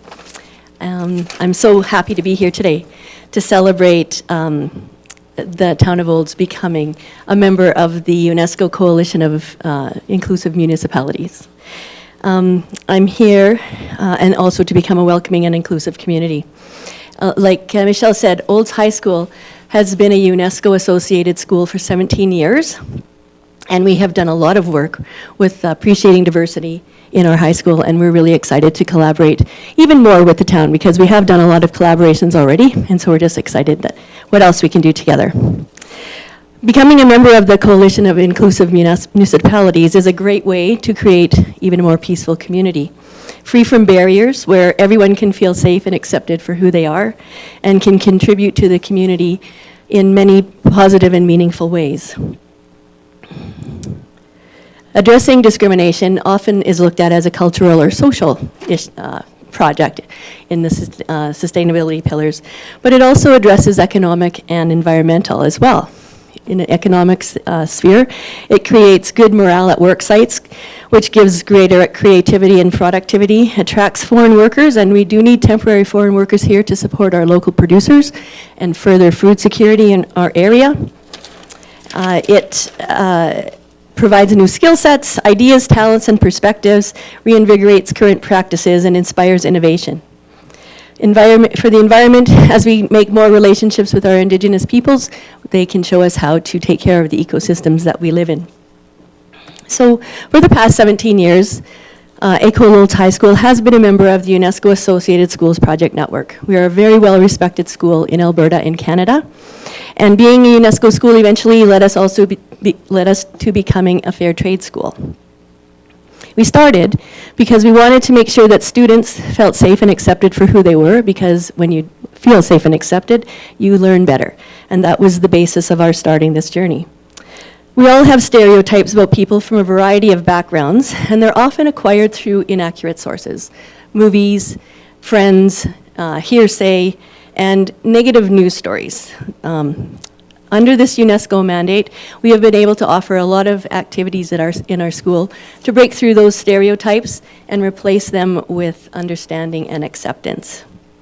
Through our efforts, we have proven this over and over, that all it really takes to challenge stereotypes is meet somebody from a group that you have one about and get to know them even for an hour, and 95 or 98% of the time that stereotype changes. I'd like now to tell you a little bit about our designation, our school, some of the things we've done, what we've learned, and opportunities that we have had as UNESCO school. So the basis of our activities is founded on the UNESCO ideals: learning to be all that one can be, learning to know, learning to do, learning to live together sustainably. We do that under the themes of UNESCO-associated schools, which is teaching about the UNESCO's mission and mandate and the Sustainable Development Goals, global citizenship education, education for sustainable development and climate action, Indigenous education, and reconciliation. So those are our themes. When we began, one of the themes was intercultural education, and that's what really started us on our journey of appreciating diversity in our school. So students learn to reflect on our global challenges, such as peace, climate action, human rights, diversity, sustainable develop, and communicate or contribute in positive ways to our community. The documents that we base our work on are the United Nations Declaration of Human Rights, which I think you have a copy of, the United Nations Declaration on the Rights of Indigenous Peoples, the Truth and Reconciliation's 94 Calls to Actions, and the Sustainable Development Goals. You may have heard of the Sustainable Development Goals as Agenda 2030. That's what they are also called, and sometimes people have put a sinister spin on this. Basically, what it means, agenda is just a jargon word for the UN. And all it means is that in 2030, they are going to reassess these goals that were created by the 192 member countries of the UN in 2015. And in 2030, they're going to reassess them and see how far they've gone with their goals. And so that's what the Sustainable Development Goals are about. This fits in our mandate, our mission, our vision to create productive members of society out of our students, giving them a diverse and challenging environment to learn in. And our vision of honesty, integrity, and respect for self, and nurturing a cooperative relationship between the school and community. Some of our belief statements are to develop responsible citizens, personal responsibility, equity and diversity of opportunity, professionalism of teachers, active involvement of parents, and what is really exciting for us today, our community involvement. So one of our belief statements is that École Old High School values all of our interaction with the community, and we are an integral part of the community and work together. So it fits into a lot of our missions and mandates. How we've fit this into our school is each grade 9, 10, 11, 12, addresses a theme. So grade 9s say, who am I? Grade 10s, where am I going? How do I get there? Do I have what I need? And so we integrate that into that, which supports Sustainable Development Goal 11 and 16. We have diverse approaches in our quads. So we have 4 quadrants in our school. In high school, you pick which one you want to go into, and they have diverse ways of learning. And so that touches on to be, to know, to do, and to live together. Our exchange students touches on to know, to live together, global citizenship, and the Sustainable Development Goal 17. Inclusive Ed has helped us integrate this, Indigenous Ed, and Get Real Days are challenge days, which some of you may know about, but those are days where we get the whole grade of grade 9s, and they get together and they get mixed up and they learn, they meet each other, meet people that they might not have met before, because in high school there's also those cliques. It doesn't have to be ethical diversity, but mixing up all those cliques that can happen. And at the end of the day, people are realizing how much more similar we are than different, and new friendships are always made. We have speakers in classes. So Central Alberta Refugee Effort comes in and brings refugees to talk in social studies classes when it pertains to curriculum. Bertrand Bickersteth is an alumni of Olds High School. I don't know if any of you know him, but he now works at Olds College, and he is a leading academic in Canada on diversity and human rights. And one of his specialties, or what he's studying a lot right now, is the intersectionality of being Black and Indigenous, and the discrimination that somebody who has those two heritages face. And Overture with the Arts, which we just had a session on unpacking the N-word. So we learned the history and why it's so offensive, and so we've done a lot of work with that. We've done interact clothing swaps, staff book discussions. We're trying to get a little bit past just appreciating diversity and getting a little bit more into anti-racism discussions. We have fit into staff PD, and every grade 9 does the blanket exercise, and we've been doing that for about 9 years. More things that we've been doing in the classrooms. And at the bottom, you'll see we also intentionally have created a lot of extracurricular classes that are clubs that people can be involved in. So if a student has an interest and we can get an advisor for them, then we try to work with students' interests. So we have Environmental Club, an Interact Club, Fair Trade Committee, GSA, art club, creative writing club, sports of all kinds, and an ethics bowl, which is, we're trying to get going, which is a dialogue which we need so desperately in this time, where people look at it at a critical issue in society and research it and come up with some of their perspectives, and then another team does the same thing, and then you talk and share each other's ideas and reflect on what you've learned from the other person and discuss it. Some of the opportunities that we have been afforded because of being a UNESCO school is we have been to a Youth Nuclear Peace Summit in Winnipeg. We've hosted 2 international UNESCO conferences at our school, and the town has been also involved in that. At our UNESCO conferences, we always make every decision based on environmental sustainability and social justice, and we have pulled that off having 200 people at our school, serving mostly local food, having only fair trade or local produce or products, and it's been very satisfying. One of our leadership conferences, we put $26,000 into the fair trade economy through just incorporating that into the leadership conference, and we won Fair Trade Event of the Year for that in Canada. Some of our teachers have participated in a Norwegian-Canadian exchange, where there was 3 Alberta schools, 3 Norwegian schools, and 2 Ontario schools, looking at best practices in education. We have a UNESCO steering committee. We've put on an Indigenous youth gathering where 300 youth from across our school division participated. We've been able to take kids to New York to a UN Human Rights Conference. We've taken some students to Copenhagen on a youth summit on climate change. And like I said before, we are a very respected member of the UNESCO and Fair Trade networks. I'm just going to say, what happens as you start to look at cultures and environment and things is that you start to notice how your life in local life affects people around the globe. So that has also led us to become a fair trade school, which also satisfies all of those goals directly. So those are some of the products that we have incorporated into our school, many of which we can buy in Olds now. So what's the town already doing? It's exciting. You already have a UNESCO school, so that's cool. We already have had National Indigenous Peoples Day celebrations. We were planning Cultural Day celebrations this fall, but got postponed, which we will be doing in June. Mountain View Moccasin House Society has been created. We have Age-Friendly Olds from the Community Lifestyles Committee, Mountain View, film group, the community art, and Ubuntu did a presentation to council. So those are some really great things already happening in Olds, just to name a few.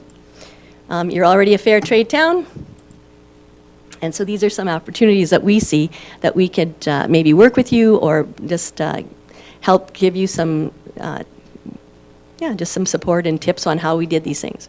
So the library, cool that Leslie's here. They're already, I just noticed that they had a hard topics discussion, which was really cool. And so I can see more book clubs or book, on Black authors, Indigenous authors, any people of color, LGBTQ, just different, reflecting the diversity of our community and the world, and start talking about that. Mountain View Film Group has hosted movies, and so they could also keep doing that. We could speaker series is really effective, addressing anti-racism or celebrating people of a variety of cultures. Community dinners when that time is available and feels comfortable for people.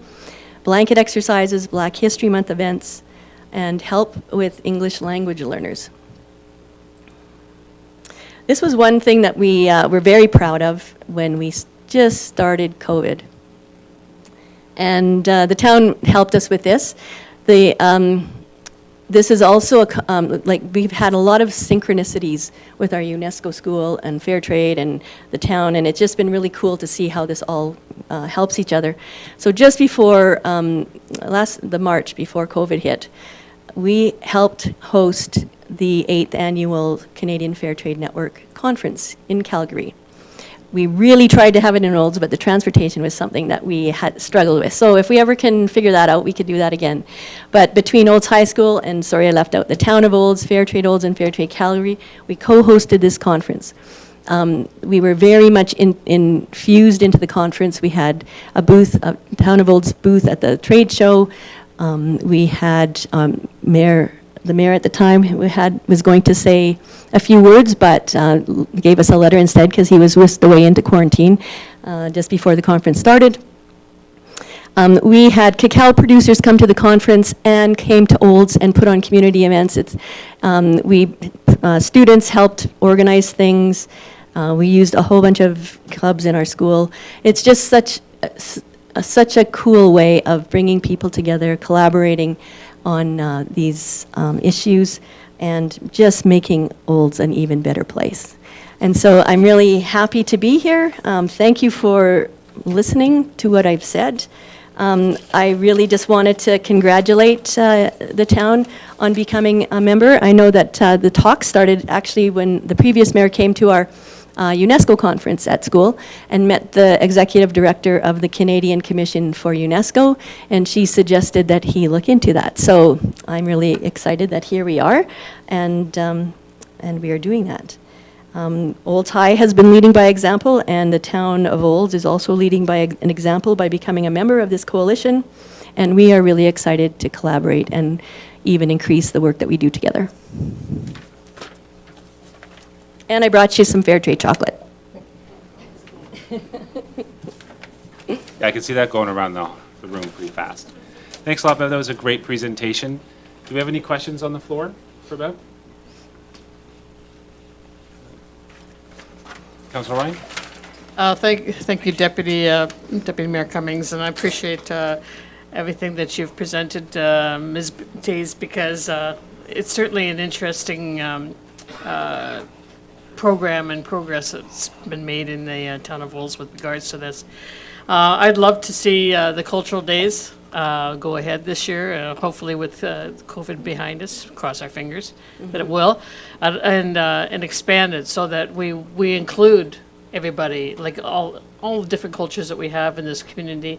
I know that we have a very good base with the Indigenous groups, and it'd be nice to make sure that we be more encompassing, and so that going forward, when we do cultural days, that we include some of the other cultures that we have, such as Filipino culture. I know that we have quite a few people from the Philippines that live in town, and some of the other ones that have established this community way back when, and it'd be nice to be able to see it intermingling of the cultures, and having booths up maybe in Centennial Park. I don't know what the plan was for cultural days. I just know it was unfortunate that it got canceled, but maybe you could explain a little bit more about that and what your group does with that particular item. So we had plans to have tables at the park, and the restaurants were going to be participating. We were going to let people know where all the different ethnic foods are available in Olds. We had programs at the library. I think Leslie still did some things with that, with the books. They had a child's book written by an Indigenous author and a craft set up. And then that craft, because we couldn't do it, was donated to the elementary school, I think. Okay, so that's still to come. Yeah, so we had some Indigenous dancers. We were trying to, again, collaborate with the Bavarian rodeo, and so we were sharing some dancers and things like that. And so we had a big celebration in the park planned, and drum circles, and yeah, and inviting the various cultures that live in Olds to participate. Great. So is that the plan for going ahead for this year as well, to try to do that, something like that? Yes. So the Culture Days is usually at the end of September, but we are going to do one in June. So I'm thinking that's probably, I think that's about the 18th or something that we are planning to do that. We're still talking. I think the weekend of the 17th to the 19th in June for National Indigenous Peoples Day, and Yeah. then as well again in September for Alberta Culture Days. Right. The funding that we got from Alberta Culture Days is specifically for September, so we'll be doing that again in September. Yeah. Councillor Wilson. Thank you, Deputy Mayor Cummings, and thanks, Bev, for the presentation. Lots of great things going on, and good to see it involving the youth of today. I just wondering, with I believe parts or all of your committee were affiliated with Olds Institute, and with Olds Institute being in limbo, how has that affected your work and the work of the group and fair trade? Like, it seems life just carries on and things are still happening, which is Yeah. great to see. Yeah, the fair trade, that part that was the fair trade committee that was part of the Olds Institute is the Fair Trade Town Committee, and we have just kept going, increasing inventory in local businesses, especially because we couldn't have had so many events. As far as UNESCO and the Fair Trade Committee at school, that was kind of independent of the Olds Institute, but always collaborating with it, so we've been able to keep going. But yeah, we're still there and we're still doing things. Great, yeah, that's excellent. And you might have touched on it at the start, and I maybe wasn't paying attention, but how, from grades 9 to 12, how do the students get involved in this? Is this part of the regular curriculum? Do they sign up? Do they volunteer? Are they recruited?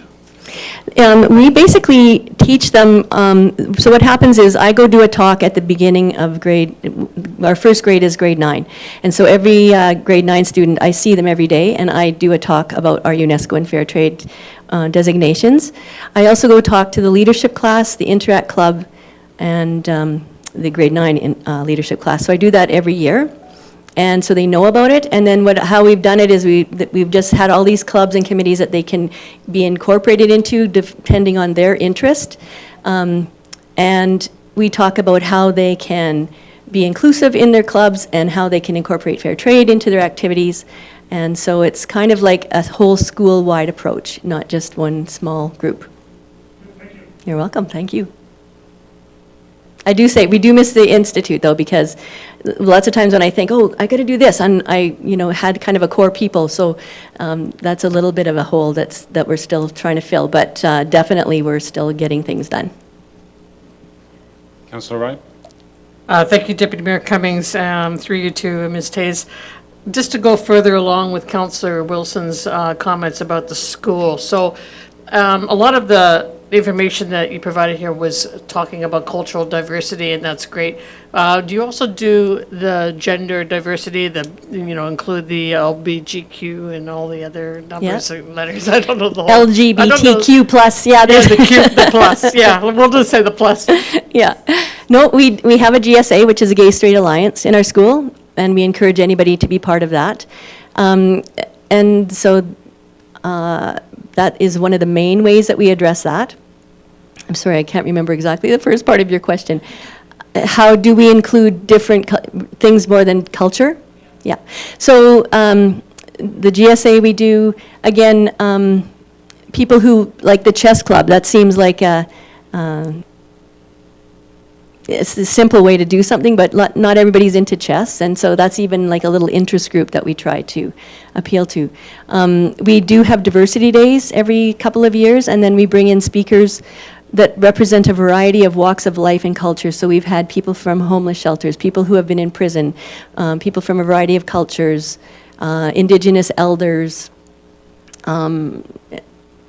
anti-black racism speakers, and so we've approached it in diversity days where all of the kids go, and every student and staff goes to 3 sessions.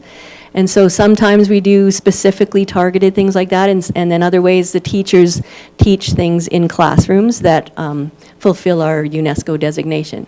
And so doing it in both curricular and extracurriculum gives it more power. And combining actually the sustainable development, the environmental and the culture things also give it more impact as well. So those are combined too. Thank you, sounds great. Thanks. Mayor Dahl and Councillor Daly. Thank you, Deputy Cummings. Bev, I just want to tell you what a great job you are doing. There were some stakeholders this weekend on Saturday with your students, and we were at the leadership And it was fabulous because everything they laid out, they always brought up fair trade, and everything that was involved, including the roses at the door, were fair trade. So kudos to you and all the education you're teaching the students and the community. Keep it up. Thank you. Councillor Daly? Thank you, Deputy Mayor.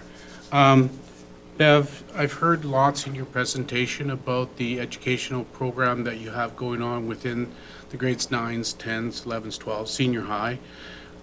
Do you start any earlier in the curriculum? Do you bring into the fold the elementary and the middle school, and what type of programs are you offering at those grades as well? So we try to partner, we've partnered with Deer Meadow and the elementary school with some of our projects, and one of them is through Fair Trade Month, where that was part of Fair Trade Olds and Fair Trade Olds High School, where we kind of all got together and gave everybody bananas, and we had banana splits, and we learned about the people who are growing bananas, because actually the fair trade part of our designation, it's not part of UNESCO, but it really supports the UNESCO designation, because we learn about environment, we learn about culture, we learn about being a engaged citizen. And so we've done that with the different schools. And I've gone to talk to some of their leadership classes, and we just did something together, and now my mind is just gone. But yeah, so we do try to incorporate that with the other two schools as well, and Koinonia and the Catholic school. And that was one of the things we did. Actually, our Indigenous youth gathering was a really big pull together. Deer Meadow and Olds High School was one of the main organizers of that. And we hosted it at Olds College. And we were hoping to get up to 200 kids, and we got over 300. And so it was the first day that we did, and we just geared it toward Indigenous students. And we got over 300 students to come, and that was a total school collaboration on that. Councillor Wilson? Thank you, Deputy Mayor. Just my final question to you, Bev, is, so you talked about various initiatives either underway or you're looking to launch with book club and speaker and film group and whatever. Is there anything that you need from town and council in the immediate or very near term as far as your initiatives and programs, or it'll be one of those, you know where to find us and we'll wait to hear from you? Thanks for asking. What I had thought of is that I know where to find you, and I will be back.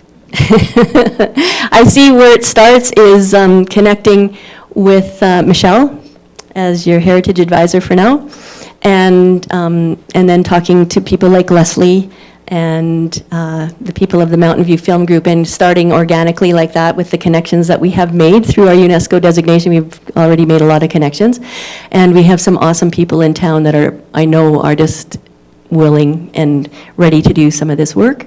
And so that's where I see us starting. And yeah, if we need something, I will definitely come back and have a visit. So Ryan? Thank you, Deputy Mayor Cummings. And I just had one thing that flashed through my mind when you were talking about that. How big is your committee, and do you take new members as well? Which committee? The Fair Trade Olds Committee. We would love new members. It's small. I think there's about 4 or 5 of us. And so, yes, we always are looking for new members. And even for people who just want to volunteer at certain events. They don't even have to be a committee member forever, but just even want to help. Yeah, so anybody, we welcome anybody. That sounds good. And what's your website? We right now just have Fair Trade Olds Facebook page. Yeah. Thank you. Thanks, Bev. I actually have a quick technical question. So, like the mayor, I was at the event at the school on Friday, the Change Cafe. Met a lot of the leadership class, and you had mentioned it as well, the leadership class and interact. And I understand what a leadership class is. I've never heard of the term interact. I tried to glean what that meant from the students, but I had a hard time. Really, it seemed to me just that different version of leadership class. What is the difference between those two? Basically, it is a youth offshoot of the Rotary Club. Yeah, so leadership is a class in the high school. Interact Club is an extracurricular after-school club that is all volunteer. And that's actually done through the Rotary Club. Yeah. Perfect, thank you. That's, sorry, they participated in the program excellently, and we both had a great time there. I drank lots of free trade coffee, so. Fair. That worked. Fair trade. What did I say? Fair. I meant It's fair. okay. It People get that happened to be mixed up free all for the me at time. So, Yeah, and then in that situation too, we had a representative from Mountain View Moccasin House at that Change Cafe as well. So there is again where a little example of where we will incorporate as much as we can in everything that we do. any other questions from the floor? No? Then Bev, thank you very much for the presentation. It was excellent. Thank you. And yeah, yeah, if you need anything, let us know. And yeah, just start, thinking, how can I make this event inclusive and stuff. So thank you. I look forward to lots more collaboration too. Okay. If I could get a motion from the floor for accepting this as information. Councillor Wilson? Thank you, Deputy Mayor. Make the motion that we accept for information the presentation by the Olds High School on Unesco and fair trade. Thank you. And all in favor of the motion?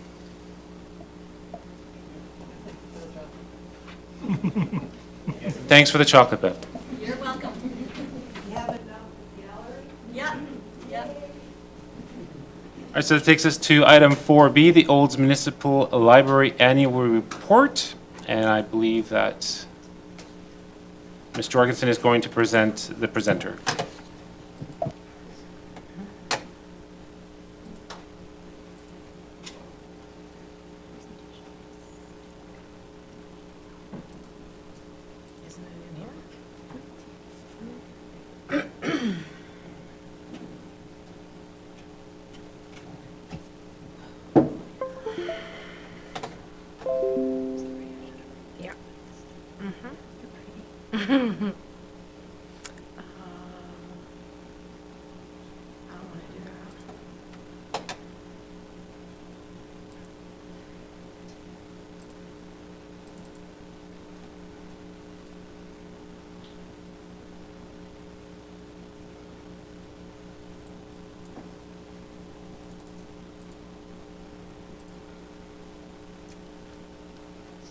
Thanks, Marcy. It's my honor to introduce Leslie Winfield, manager of the Olds Municipal Library. She's here today to share their annual report and some of the great things that have been going on over at the library over the last little time. I think it's been over a year since she's been to share with us, so I know they've been doing a lot of good things in spite of the challenges faced with doing things in a different way throughout COVID. So here's Leslie. Thank you. Thanks, Michelle. And yes, it is wonderful to be back and to be here for the first time with the new council. So I wanted to first say welcome and congratulations to all of you who are new, as well as some seasoned people that are at the table. So wonderful. Very happy to be here today to share with you a little bit about what the library's been up to in 2021, how COVID has affected us, and as well what we're moving forward to in 2022. Look at that, fancy. Ooh, I didn't know that was there. So this past year was, of course, very different for us, as it was with most organizations. We were actually only open 1,500 out of 2,500 possible hours in the library. That was due to government mandates. When other places could be open, the government felt that we should be closed. We continued to be open curbside, as well as serving people online through programming, but our doors physically were closed. So of course we had a lot less hours. So I wanted to start with that because in context with some of our statistics, we of course saw half the number of hours and half the number of people through the doors in some cases. So 2,700, we still saw a little over 27,000 people come through our doors, being closed half the year. That is definitely only about half of what we normally saw, but that is to be expected. Sorry, I didn't know that that had that transition for every single one. How dramatic of me. But we did continue, we added items, we continued to circulate print materials as well as non-print materials. Of course, our e-materials are becoming very popular throughout the community, especially with people not being able to get into the library. So our total collection is at about 38,000, which I will talk about in a little bit of why that number is relevant. So for our benchmarks at the library, we have a nice little document that was put together by the regional library systems as well as accepted by Municipal Affairs as kind of like the benchmarks for libraries.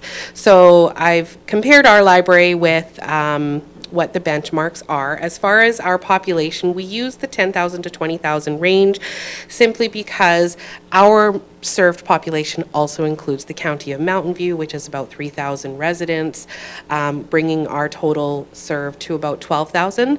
However, that's officially served because we are a, of course, shopping district in the area. We get a lot of people who come in from Torrington and Trochu and Three Hills, which are even outside of the Parkland Regional Library system to use our library when they're in town, which is wonderful. So we have well over 12,000 people who use the library. So as far as that goes, with our collections, it says in order to have like a mid-range enhanced service, we should have about 40,000 items. So we're right where we need to be at with 38,000. I don't think we could fit any more items in our current location. We've been there a little over 10 years now, and so our collection has continued to grow. You'll see that we are at about an essential service with 9,500 square feet in our library location. It's something to keep in the back of our minds with a building that is 10 years old, to maybe start putting some money away for when we need another branch or an expansion of the library. So I mentioned that we have lots of increase in e-services. So Cloud Library and Libby for Overdrive do our ebooks and e-audiobooks. We also have Press Reader, which not a lot of people know about. And right now, especially with everything that's going on in the Ukraine, Press Reader is something that is a great resource for our residents. It has the newspapers, the dailies and weeklies from every country over the entire world. So if you want to actually read a Ukrainian newspaper in your language, or you want to read a Filipino newspaper in the language where you came from, you can do that on Press Reader with your library card. And so we have a lot of residents that will read news from back home, or they just want to see what the spin is or what the Russian news is saying about things, because you can translate it into English. So it's kind of a neat little thing that we have.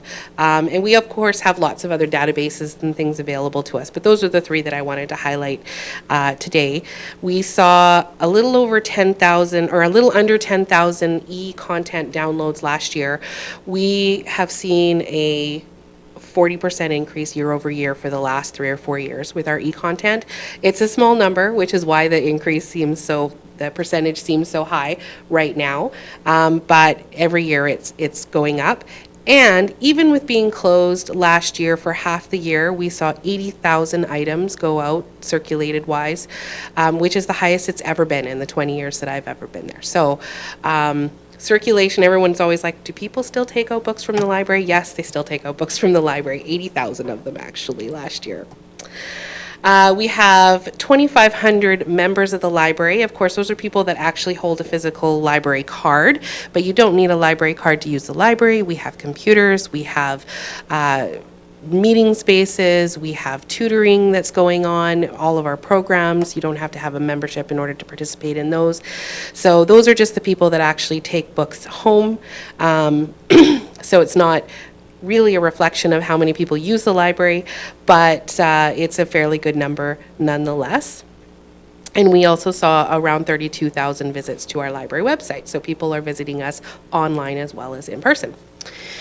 We also belong to Parkland Regional Library, as many of you may know, so thank you for the membership to Parkland Regional Library because they are an invaluable service to us, and they allow us to share materials all over Alberta.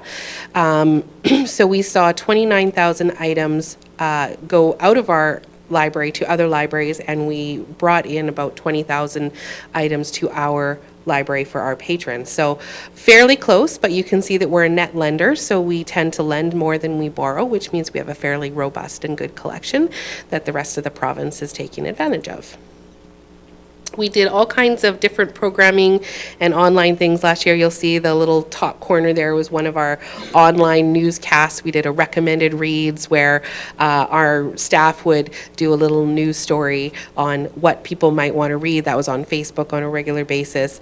Our computers were because of social distancing, we had to reduce the number of computers we had available to people when the library was open, but we still saw 2,700 sessions.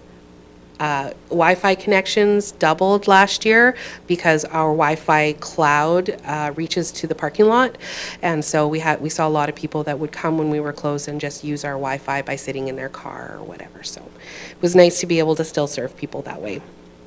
As far as technology goes, we are at an excellent standard. And that is definitely due to some of our partnerships with things like the Connected Communities Committee, with the Olds Institute, and as well as the help that we get from Town Council. 29 volunteers for 154 hours. That was another thing that the government told us we weren't allowed to use when we were closed, is volunteers. So unfortunately, that number is quite a bit lower than it normally is. I don't know why what their rationale was for that, but we are welcoming volunteers back to the library again, and we have a couple people helping with programs on a regular basis, and work experience students that we take advantage of from the Olds High School as well, which is great for us as well as giving them valuable skills. So programming wise, we saw 152 children's and youth programs, 66 adults and seniors programs, 81 family programs, for a total of a little under 3,000 participants. You'll see the picture in the top right corner there. That is one of our responses that we were able to run programs while we were closed. So that was our summer program where families could sign up for a kit that they would take home. They would pick up at the beginning of the week, and it had everything that they would do if they were in the class, the craft supplies, the instructions, everything that you could possibly need, as well as selecting some personalized book selections for them and things like that. So it was really popular. We sold. They were free, but the registration was full for every single week for every single age group, and we did also have adult options for that as well, which the adults were quite happy to have that. And so our strategic plan is we're moving into where we're going now. Our strategic plan is done at the end of this year. And so by the end of this year, we have to have a new or reimagined strategic plan in place. So I won't read through all these. You've had the opportunity to go through them, but create young readers, satisfy curiosity, and celebrate diversity are our three main pillars right now for our strategic plan. Our first step during April, May, and June will be to go out and do our community needs assessment and make sure that we know what the community wants from us as well as wants as a whole. So we're in the exploratory phase right now where we're reaching out to other groups, nonprofits that have either done needs assessment or also need to do needs assessment, so we can partner with those, as well as looking at other needs assessments that have been done in the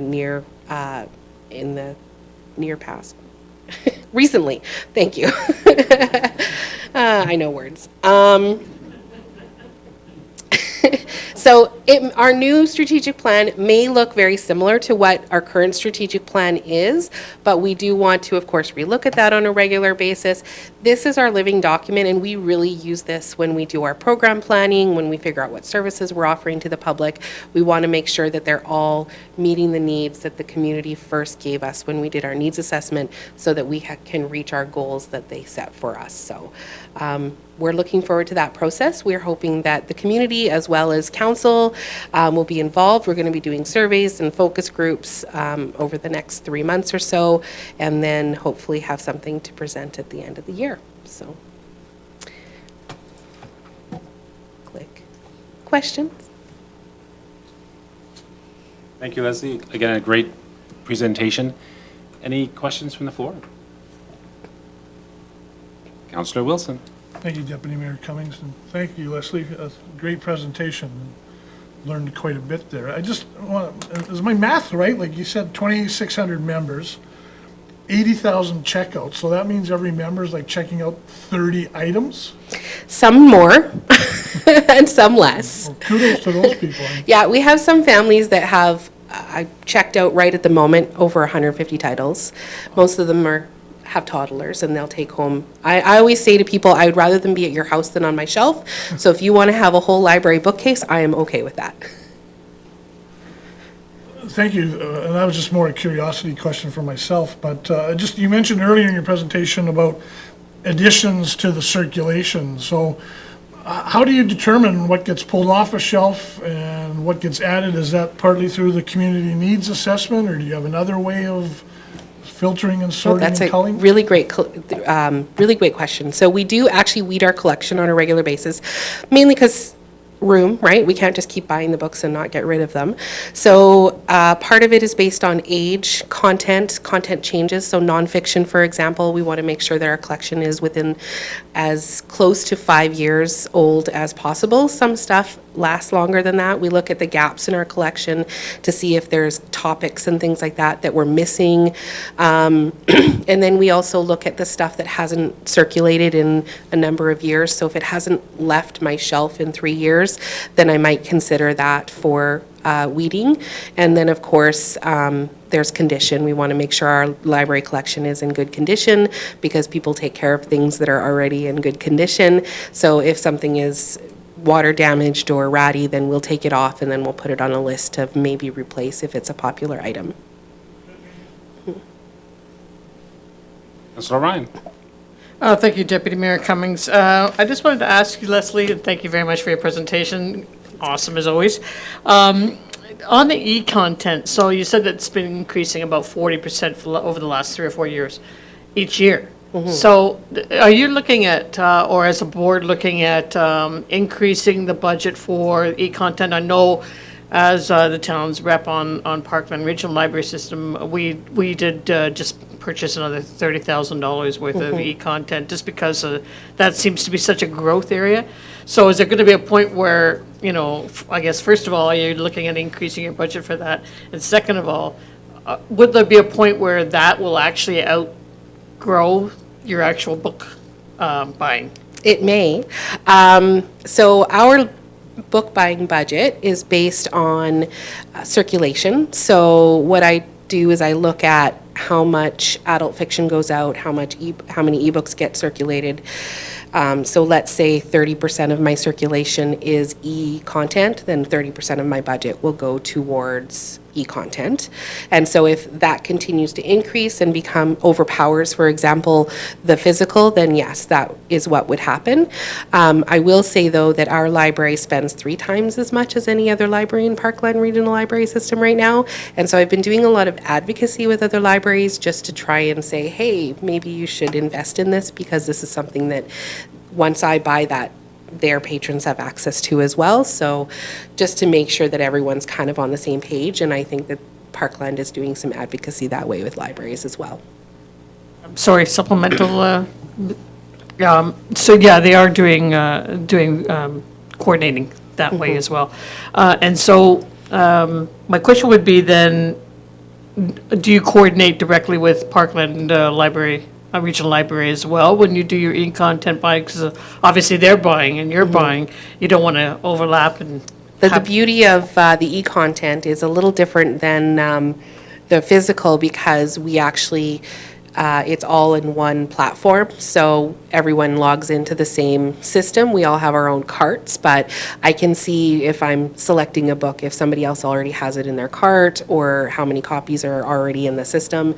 So yeah, we know what people are doing, so we don't have 10 libraries buying the same book, we can spread the money around a little bit.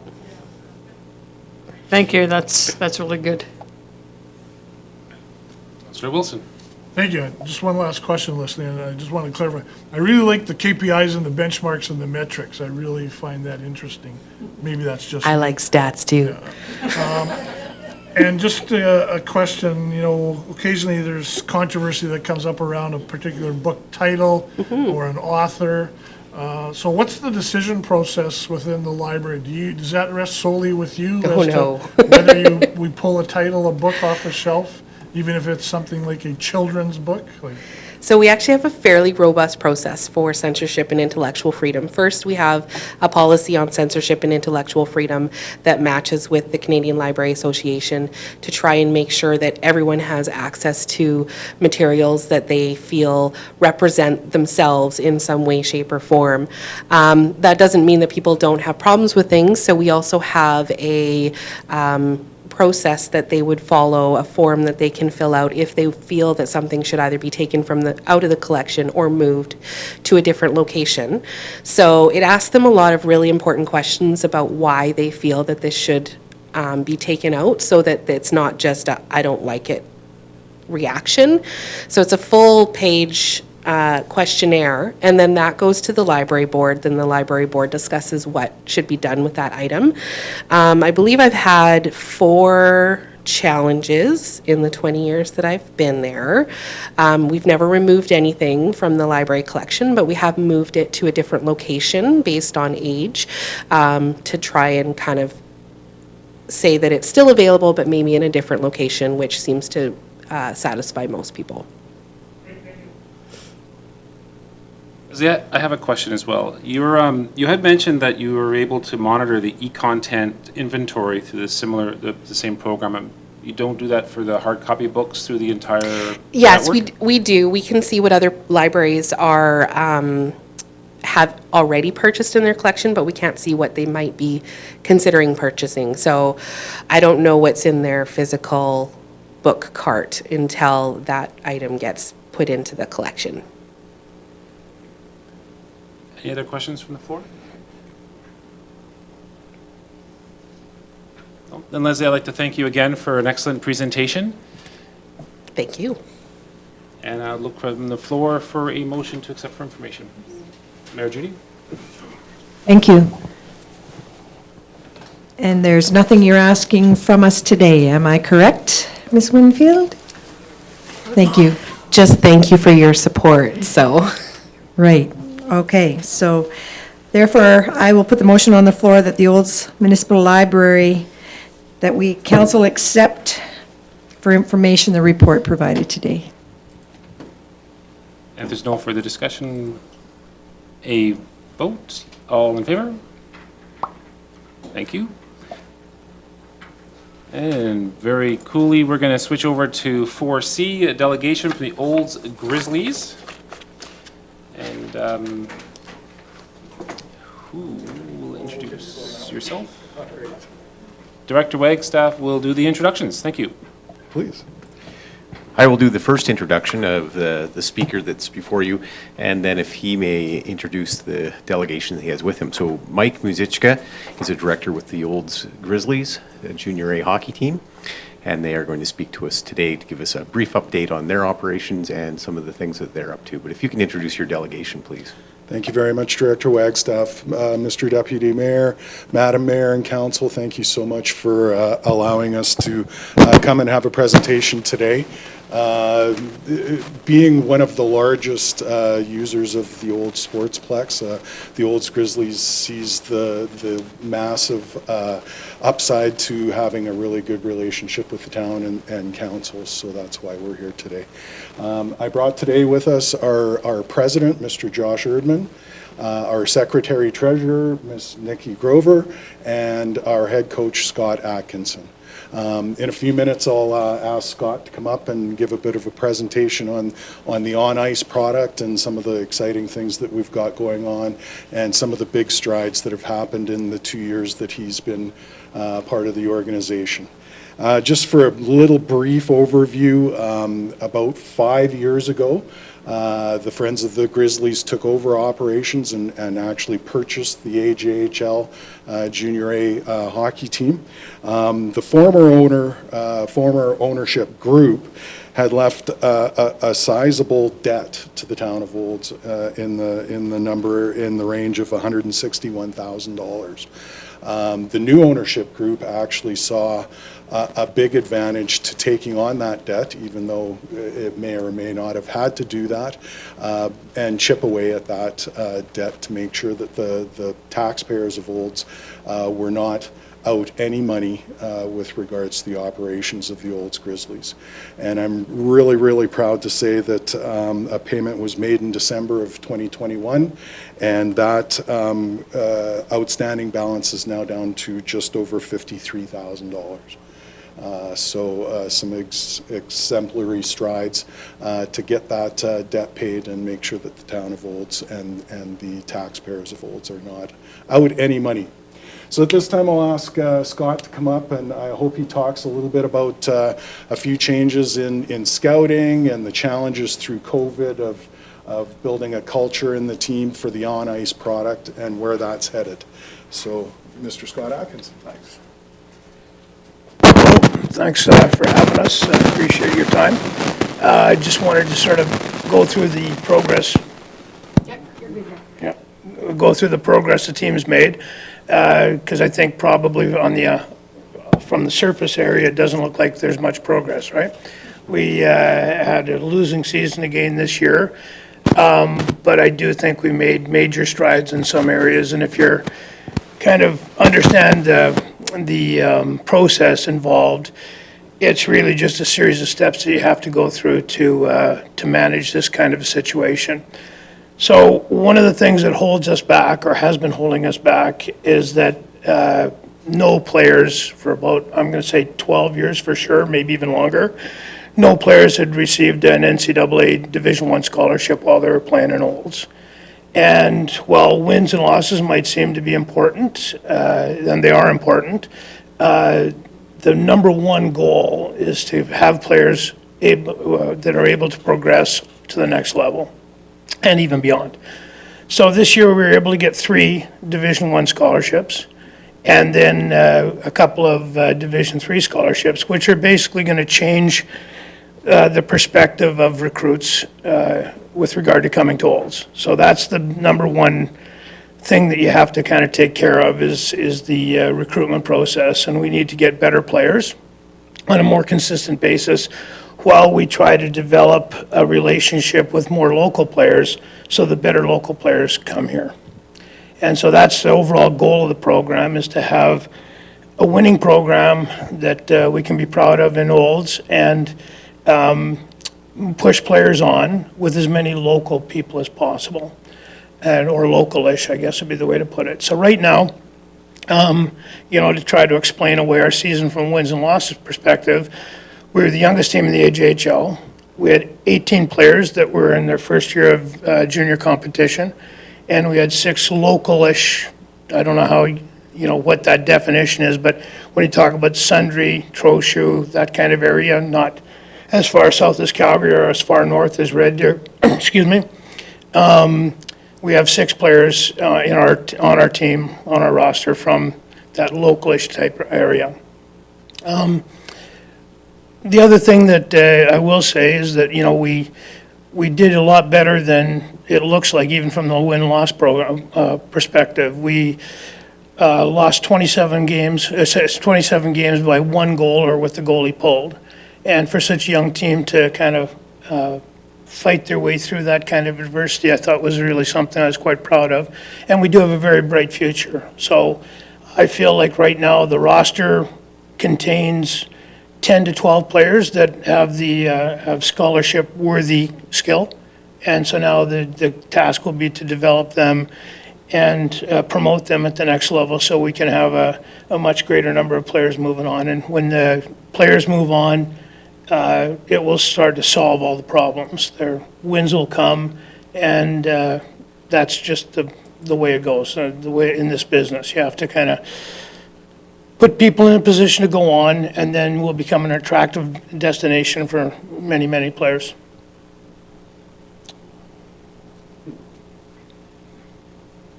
Well, thank you, Scott. Yeah. We'll ask some questions afterwards. Sure. I have Sounds good. I do, unlike the last two presentations, actually have an ask of council, so I'll get to a little bit of that. So in keeping with what Scott had to say about the culture changing in Olds is massive, but those things move very, very slowly. I know Bev Tabes was here talking about fair trade and how much that has come. Well, those things don't happen overnight. It's a long sled of improving and building a reputation on the outside, and a culture moves a little bit slowly. One of the big things in my mind that the Grizzlies organization has done is to gel these hockey teams over the last few years. And what they've done is they saw the value of having a spot, especially through COVID, where the players could go and congregate. They could do some dry land training. They could watch videos. Coach Atkinson could spend some time with them, team building, and council knows a lot about that. You're an incredible team that needs to gel together, and there's always exercises to build that culture. So what has happened is in Uptown Olds, our friend Mr. from Caldwell Banker had donated at a very, very reasonable lease rate a space in Uptown Olds for what we call the Grizzly Den, and that served its purpose really, really well. But that building was recently sold, so the Grizzlies had to vacate. Again, the Caldwell Banker people had a bit of space available near the I Warehouse, right in the same building as the I Warehouse. Their beautiful brand new building out on Highway 27 heading west. And again, offered that to the Grizzly organization at a massively reduced lease rate. Then the Grizzlies grew together a bunch of contractors, G&G Developments, Sheldon Goodhart rallied up a bunch of tradespeople, and they all donated their time to do the leasehold improvements. Basically what it was just a square block with a concrete floor, and they built, and I believe Doug has some pictures. I don't know if he wants to sort of scroll through those as we're looking into the wonderful space that we have now. Oh, I have to do it? While you're speaking. Okay. There you go. So it was a little over 3,000 square feet, and these fine tradespeople, like I said, donated their time. But there was a fairly sizable expense in materials that we needed to cover. So we have been going out to local businesses, and local businesses have been very generous. But I wanted to come in front of council today and ask if there would be possibility of having a donation of some sort. We were hoping in the $5,000 range from the town of Olds to be a cornerstone in helping this organization get this facility up and running. The great thing about the Grizzly Den is that not only will it help the Olds Grizzlies, but they've made it available to minor hockey as well. And I believe we're going to open it up to the other minor sports in town, minor soccer, minor ball. There's a kitchen facility where they can hold banquets and small groups for meals. There's the dry land training, like I had said. There's a full-size boardroom, which you can see on the screen, I believe, right now. So it just helps out all those other organizations as well, and it builds a synergy between them. I think that's one of the biggest things that the Friends of the Grizzlies has done over the past 5 years since their ownership is build the relationship with Olds minor hockey. And I think that the relationship between the two is stronger than it's ever been, and When Scott Atkinson came on board, they started doing summer camps and things like that. They're not just for elite players, not just focusing on the players that are going to end up playing for the Grizzlies down the road. It's to enhance all minor hockey players in the town. And I think they've just done such a fantastic job with building that gel and that synergy between Olds minor hockey and the Grizzlies. So that's my presentation, and if there's any questions, one of the four of us, I'm sure, can answer. Thanks, Mike. Always great to hear about the Grizzlies and how they're going to do better every year. Absolutely. Until. I know there's some more pictures in there. I don't know if we can slide through them real quick just to see what's going on at the den, and then we'll get to some questions. Yeah. So there's the boardroom. Again, sizable. Minor hockey could easily have their board meetings there. I think they're probably the biggest organization. That's the doorway into it. There's a ping pong table in the kitchen. Got a little space to watch some video.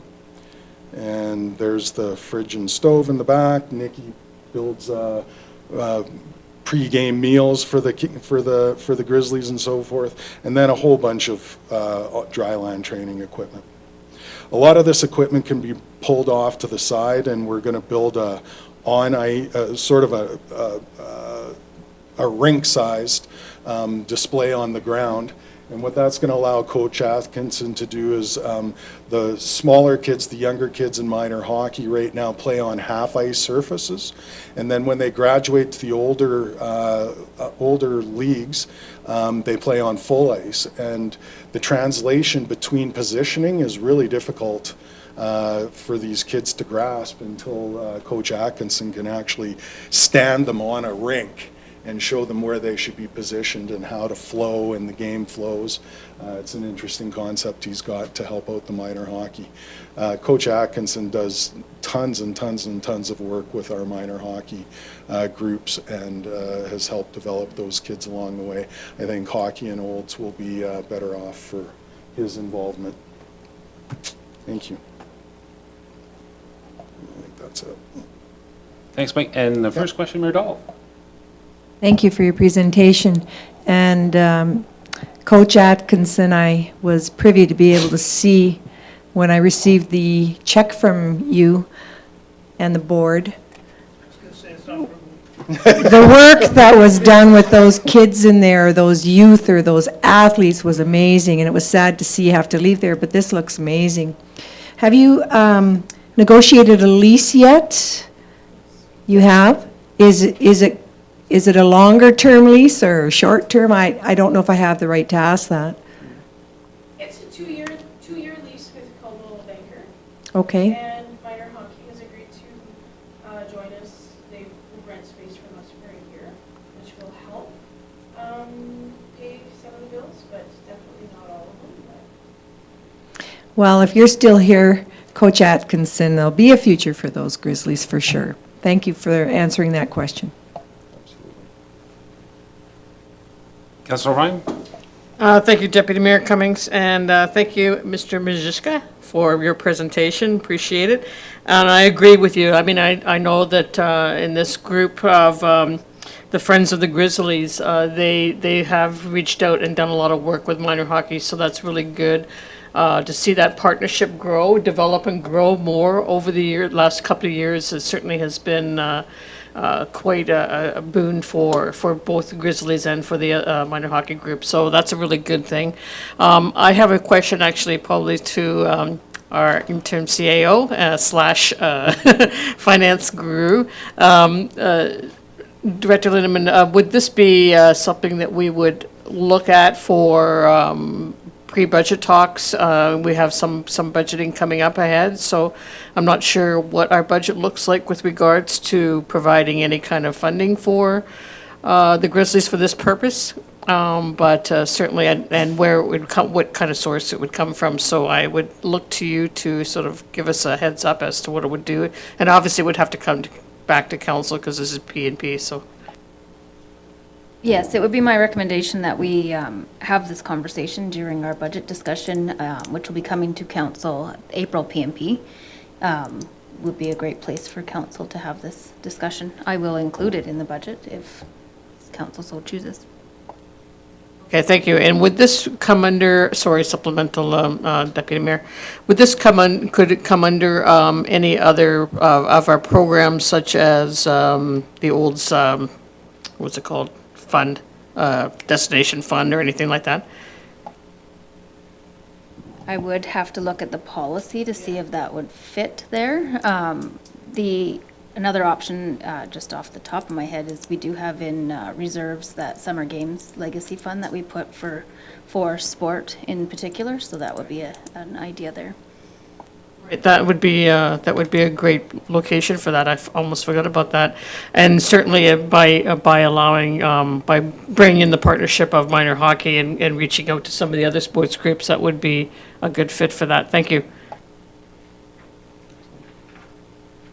Just to add on to that quick question, Director Lindeman, please, I'd never heard of the Summer Games Legacy Fund myself. Is there a sum of money currently sitting in that fund that this particular council could use to spend in this particular situation? There is, yes. It was a fund, Director Wagstaff will have to help me how far back it went, but it was decided amongst the municipalities to close that fund and then disperse the funds amongst all of our municipalities. Olds, off the top of my head, received 27,000. We did give 5,000 to Daniel Lepage for the Olympics. Other than that, it is still sitting there.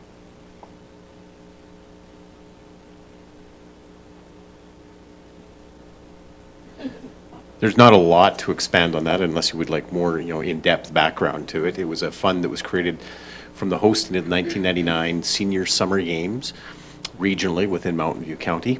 So all of the surplus from hosting those games went into a legacy fund, and an independent society was created to be the trustee for that. And their bylaws were set up that every municipality had appointed a member to that society. It had went dormant for just about a decade, and all of the member municipalities within Mountain View region voted as council motion to dissolve because it had just been sitting there. So when it was dissolved just prior to I want to say 2019, not 19, 2019 is my memory of when it finally sort of dissolved and the funds were distributed. Thanks for the background on that fund. I appreciate the information. So again, parliamentary rules are a little bit confusing for me sometimes since this is my first time chairing a meeting here, but it seems like we have money in a fund that is for this type of thing, personally. Yeah, many other, but if we've had $27,000 sitting in the bank and we've given $5,000 out, we're not giving enough of it away, it should be empty. Right, that's why we have money, is so that, like this, set up in funds so that we can give it to organizations that are in need. We have an organization that's asking for some money, so I know we can't vote on that here today. We'd have to move that forward to a regular council meeting, but we do have an avenue anyways to move forward with that.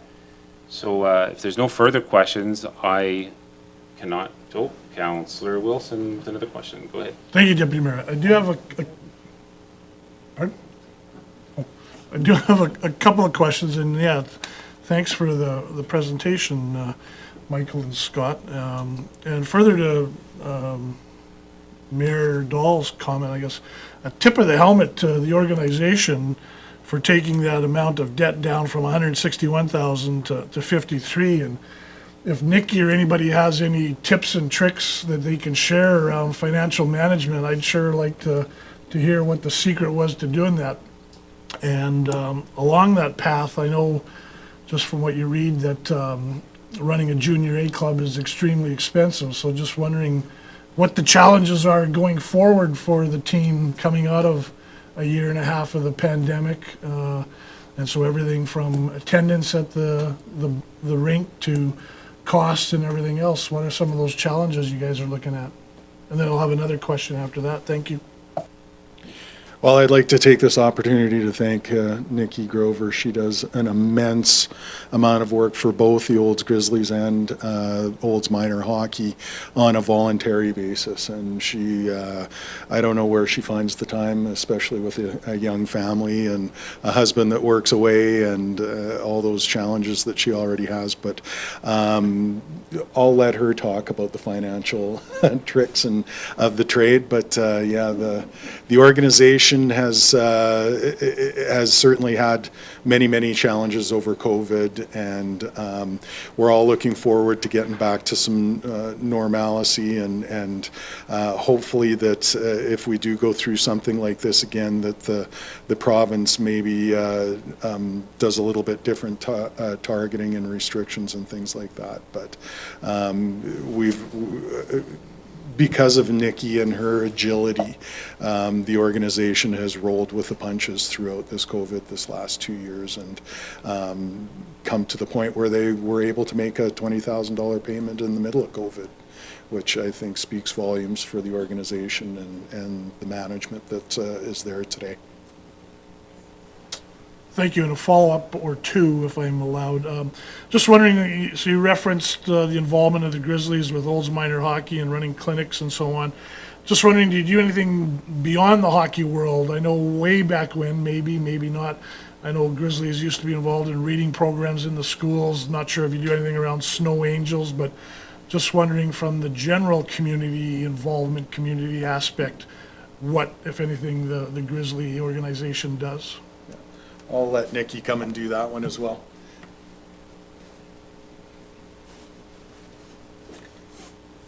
Hi. So over the last couple of years, the Grizzlies, since Scott came to town, the Grizzlies do all kinds of things for the community, such as helping the Christmas Angels, and they'll go over and help the food bank from time to time when they need some extra muscle. Because of the COVID rules, we weren't allowed, you really weren't supposed to be gathering and doing stuff like that as per the AJHL rules, but we found ways to do that, to get out and help those ladies with Christmas Angels and stuff like that. In town too, a lot of the boys, we haven't been involved in a Snow Angels thing, but that's a really good idea, and I'll take that into consideration. Another thing that was suggested to me was the Olds Elementary School doesn't have a crossing guard anymore on 57th Avenue. I tried to get the boys involved in that. However, they were practicing at quite early in the morning at that time, so that hasn't been able to come to fruition. But that would be something we would be looking forward to in the future. Last year, because the boys were here so late, they were able to help with some of the off-ice programming that we ran for the community.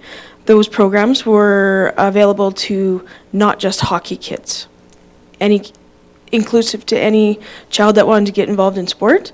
And those boys came and volunteered every day for that. And then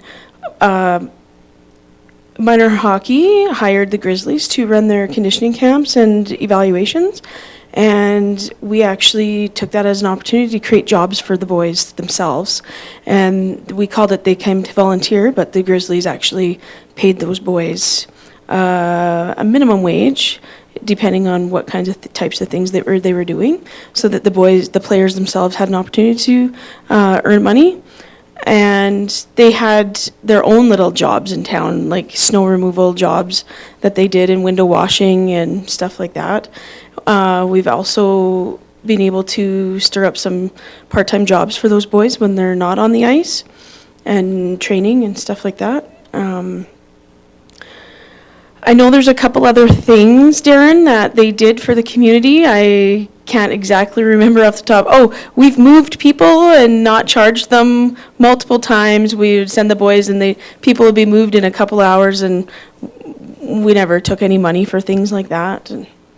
But yeah, all right. Yeah. Scott would like to say something, and I just have one more comment about the Grizzly Den facility. It is also open to not just hockey players.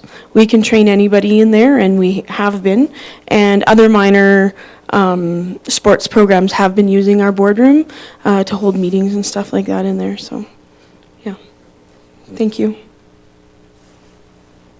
Sorry, just something came to mind when Nikki was talking there. I mean, one of the only positives of the COVID situation, in my opinion, was the position it put us in to help the community. So when the rink was not allowed to have, very few numbers of kids on the ice, and it was almost down to individual lessons at one point in time, I just thought that really showed the commitment of our ownership group to the community. But we charged those kids $15 a session, and the ice time was reduced. Obviously, the city or the town reduced the ice time, the ice cost, so that a lot of kids could have the opportunity to come. And I thought that our ownership group really did a great job of kind of doubling down on that. So you can get on the ice, but you can get some instruction for a very minimal cost. So I thought that was something I was thinking about there while Nikki was talking about the commitment to the community. And I thought that gave our players a lot of opportunity to grow, and it gave our relationship with the community and with the minor hockey a big chance to grow as well. So we have a lot of, particularly in that case, local kids that play for our team that put in many hours in one-on-one or one-on-5 instruction, somewhere in that range, when they, really did a great job. So I was really proud of those guys, and I'm really proud of working for the Grizzlies. When you have an organization that's like that really cares about the community, I think that's a lot different than other places I've been. So I just thought I'd want to throw that in there. Thanks. I'll just answer Darren's question, the financial part. So one of the things that the league mandated last year was a pay-to-play program. There are communities, however, that don't have to do that, like Brooks and Black Falls. They got lots and lots of money backing them. The Grizzlies hated to do that because those boys work really hard to get to the point where they play for free. Sorry. Our fee was minimal, and so that was part of it, helping us cover billet fees, and which is a huge part of our expenses. That is, you seem to never have enough of them as well. The other thing was what Scott spoke to is when minor hockey got shut down because of COVID, and we were allowed to run ice sessions. At first it was one-on-one, and then it went down to groups of 10 or 10 people on the ice. You guys allowing us to have first right of refusal of the ice plays a big role in us being able to make that money so that we can pay it back. Yep. Director Lindeman? Nope. Any other questions on the floor? Councillor Wilson? Thank you, and I'll be brief. I'd just like to hear from Scott, the challenges on the on-ice record. So what's the selling pitch to get the next Connor McDavid to come to Olds rather than Okotoks or Camrose or Brooks? Well, we're making huge progress there, and like I said, the new recruitment is promotion. And I think that's something that's been missing in the organization in the past, and understanding a sort of a process, a chain of events you have to go through. And so this is kind of my sixth rebuild. So that's kind of what I like doing, going from the outhouse to the penthouse kind of thing. And so this will be, like I said, the sixth one. And I've been successful in every other place that I've been at. And so I feel like I know the process, but you actually have to get some results. So for us to get those Division I scholarships, is huge for this program, and it far exceeds the damage of our record. And that record will improve, so I'm not really shy. In 2 more years, we'll be in first place. And it'll be a process. This year was relatively predictable relative to our roster, and the youth of our roster in particular. But the key piece that makes it different from years past is we have at least 10, maybe as many as 12 people that are scholarship worthy. In other words, somebody will make a commitment to a player of this value or this talent or skill level. And so that's the way forward. The way forward is clear. It's you have to have players that are willing to do the work to expand themselves and grow their talent to the point where they're attractive to the teams at the next level and the next level beyond. And I feel like that's kind of where it's a little bit, can't see the forest for the trees right now if you're just a general casual bystander. But the idea that our team is much, much better is now reflected into the recruitment process. So now, as a result of our early exit, which we're not happy about at all, by the way, it's embarrassing, but at the end of the day, it is part of it. And right now, we're involved with negotiations with many, many talented players that will change our perspective in the future. So it's all about recruitment. Thank you. All right, seeing no more questions from the floor. Mike, great presentation from everybody. Scott, the whole gang. Thank you so much for your time. Thank you. And I would like to see, a motion from the floor to bring this back, but I can't make the motion. So if there's anybody on the floor, Councillor Ryan. Thank you, Deputy Mayor Cummings. It'd be my pleasure to put a motion on the floor. I'd like to thank the Friends of the Grizzlies for the presentation today, and I would like to see the $5,000 request brought back to a future council meeting. Any discussion on the motion? Seeing none, I'd like to call a vote on the motion. All those in favor? And the favors have it unanimously. Thank you. Thanks again for the Grizzlies. Thank you for coming.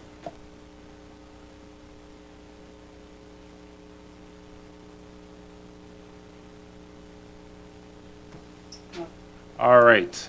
And our last item in the agenda, 4D, the delegation from the Rural Health Professional Action Plan, Alicia Fox. I believe Ms. Director Wagstaff will be doing the introductions today.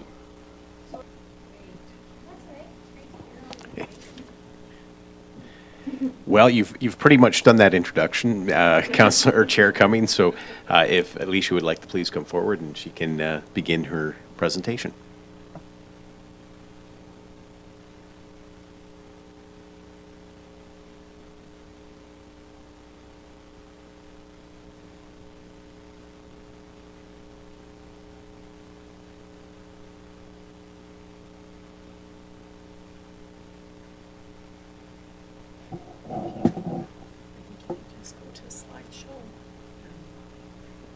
Perfect. Thank you. All right. Well, good afternoon, and thank you so much for giving me a few minutes of your time to kind of speak to you today. There's a bunch of information in here, but I will try to zip through it really quickly, so there will be time at the end if you have any questions of all the stuff that I've kind of crammed in here. So my name is Alicia Fox. I am the Rural Community Consultant for the South Central Zone at RPAB. And my family and I live close by here in Innisfail. I grew up in Didsbury, so coming back to this area is a little bit of a homecoming for me, and I'm really excited to be able to support the communities here in Central Alberta. So there have been some shifts in the last few years around the RPAP table, including the change in mandate a few years ago from the Rural Physician Action Plan to the Rural Health Professions Action Plan. Now, I know some of you have already heard some of this information. Some of you may have been at the table when there was a presentation a couple of years ago, so bear with me as some of this may be a little bit of a repeat, but there is quite a few new things that have come about, and it's great to see some new faces as well. So here's what we do. We have research-backed strategies to attract and retain healthcare providers in rural communities. We do have accommodations for various learners, and that does include right here in Olds. Where possible, especially considering COVID restrictions, we have programs that allow medical learners to experience rural Alberta firsthand. We support practicing rural Alberta healthcare providers to acquire continuing medical education. Amplify the rural voice to key stakeholders and the provincial government on issues related to rural health workforce and physician resource planning. One way that we do this is through the Rural VIP, which is a monthly survey opportunity, and I know I did put that in some of the council package that I put in some background, so if you're interested in participating in that, there's some information in there. We partner with many different organizations, associations, and communities across Alberta, including experience sharing from different communities. But the biggest piece is really working to build capacity in rural Alberta communities. So there is a saying that goes, if you know one rural community, you know one rural community. So the strategies implemented in Olds may reflect those done with success elsewhere, but could be modified or adapted to really best suit your community and the needs. So this is my team, the Community Development and Engagement team. We work to grow the capacity of rural community attraction and retention committees to positively influence the experiences of their local healthcare professionals and students. We know that healthcare in Alberta, in rural Alberta especially, is a team effort. So the focus of the attraction and retention work is on the range of healthcare providers found in rural Alberta. You might hear me say A&R, that stands for attraction and retention. And to give a little bit of context, when we talk about learners, this includes both high school and post-secondary. Rural for us is defined as communities with populations under 15,000 people and outside the greater metropolis areas of Calgary and Edmonton. We work with about 45 A&R committees, which have involvement from more than 150 rural communities and represent a total population of more than 350,000 people. And that is fluctuating depending on communities that are involved and different communities that we're now becoming involved with as we go. RPEP has been around for more than 30 years and has directly supported community involvement in A&R work for about 10 years. I know there has historically been a lot of A&R work and a connection between RPEP and Olds in the past, but with the shifting landscape, there is an opportunity here to shape what that might look like moving forward, while also pulling on past experiences and the groundwork that's laid. So this is our map. You'll notice there are 7 consultant zones. There's 8 on our team, including our director who lives in Rimbey. You have this map for your reference in your agenda package, as well as a little bit of reading on our team's priorities and what guides our work. So before I go much further, I wanted to make a quick distinction between these words, the attraction, retention, and recruitment.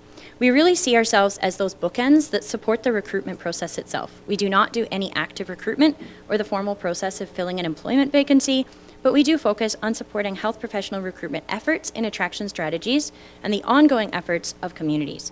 This is supported by both formal and informal recognition of healthcare providers in rural Alberta. So for attraction, there's just some ideas here. The way that other communities have been involved in that, it might take a lot of shapes, this attraction piece. A committee has various opportunities to support attraction efforts. Those might be, working alongside recruiters to showcase the community, hosting events, and RPAP has resources to support that. This includes a whole toolkit that comes with each consultant with ideas and tools, and we pass along those tools on an as-needed basis, depending on the conversations that are kind of around the table at the time.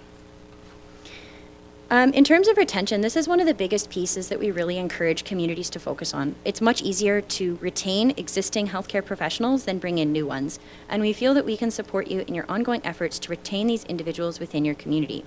A committee can support this work by helping new professionals navigate the community, support their families, nominate them for awards, and offer local event invitations, other unique ways as unique as your community. And again, there are supports that we have that can support these efforts. So in terms of the efforts of attraction and retention, it's really not a one-time thing. It is that continuum of building on small successes and continuous efforts of reaching out and connecting, showing appreciation, finding opportunities to integrate and network and share experiences. One of the ways we do this is through our A&R conference, which is ideally held every 2 years. The next one is slated for this October 4th to 6th. It's in Drayton Valley, and I would highly encourage you to attend if you can. The theme is Put on Your Perspectacles. I'll leave this here for you to just take a look at. It is important to have a well-rounded committee so voices from all corners of your community are present and heard. Many committees take a regional approach with town and county community members working together. These are just ideas of who might be at the table, as well as public members who are often the worker bees and the go-getters. I did mention that our strategies were research-backed. We actually conducted a study back in 2019 highlighting what leads to success in attraction and retention, and I've included a little more information about that in your package. But if you'd like to read more on any of that, there's lots of information. I'd be happy to send as much reading material as you would like. The 2 domains to really highlight there, though, are the community and the family pieces. I'll mention this just very briefly because right now these are kind of on hold because of COVID restrictions. We're not sure when we're able to start in-person pieces again, but we've put our, what you may be familiar with skills weekends or skills events in the past under a full umbrella of Let's Go Rural. In the past, we've hosted more than 50 events in communities across Alberta, both for students in high school and post-secondary institutions. And these events and experiences help get learners kind of thinking what it might be like to live, work, and play in rural Alberta. The Let's Go Rural programs, at least for the last couple of years now, have primarily been online, which have been offering a unique way for students all across Alberta to kind of get involved, learn what a career in healthcare might offer them. And we have had some virtual transition to practice events for nursing and medical students as well. But we're developing ways to reach students virtually while looking forward to connecting in person when that allows again. These are really some great opportunities. Another virtual opportunity is actually for community members and folks like yourselves who can participate in free learning sessions each month. This month's session is about the Farm Mental Health Project. It's on March 17th, and I've included that poster there if you would like to register for that free online session. Another key piece of our work is our collaborative and partnership efforts. Partnering with these groups here informs our work and offers a bigger impact where we can work together. So these are just a few here that are really key for us. RPAP and AHS have collaborated on community engagement sessions, and RPAP's consultants also attend and present at the Health Advisory Council meetings. We work regularly with medical affairs and the physician resource planners, as well as closely with talent acquisition, meeting with provincial leads in nursing and allied health, and we meet regularly with area managers. We've also partnered with allied health professions, practice and education to support rural social work practicums, and RPAP is also part of the advisory council to the Rural Mental Health Project.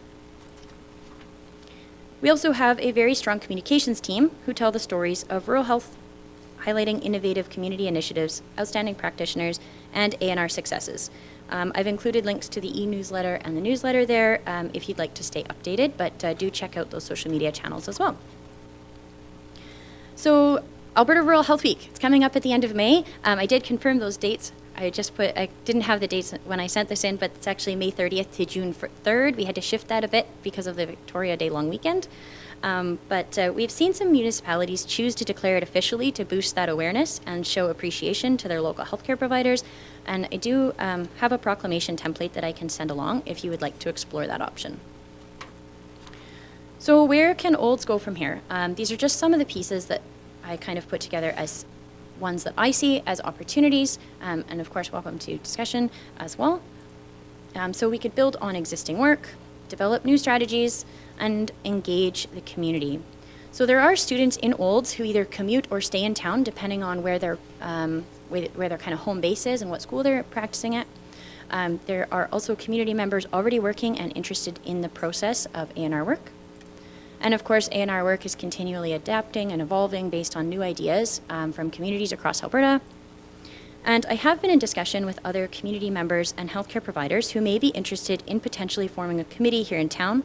However, they do not have the means or the support to pull together a committee. So this is where I see if the town is interested, could potentially come together and help identify other folks who would be interested in this work.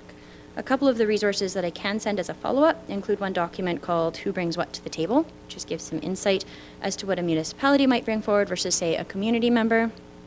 And another is a worksheet that identifies potential partners and stakeholders to kind of help brainstorm who in your community might fit well into this work. One of the benefits of having an official committee is the A&R grant that's available to committees who have a terms of reference put together. There is up to $3,000 available every 3 years to committees who have identified projects they would like to undertake for that work. So the ask today is not for funding, though some municipalities do choose to put in some funds to contribute to that work. But really it's just for municipal support and potentially room for a committee with either municipal backing or a delegate to represent the town and willing to kind of help me and the other folks who are interested bring together a group of people for A&R work. So that's where I'm going to leave it. If you have questions or information that you'd like a little bit more on, I will leave it to you folks. Thanks again.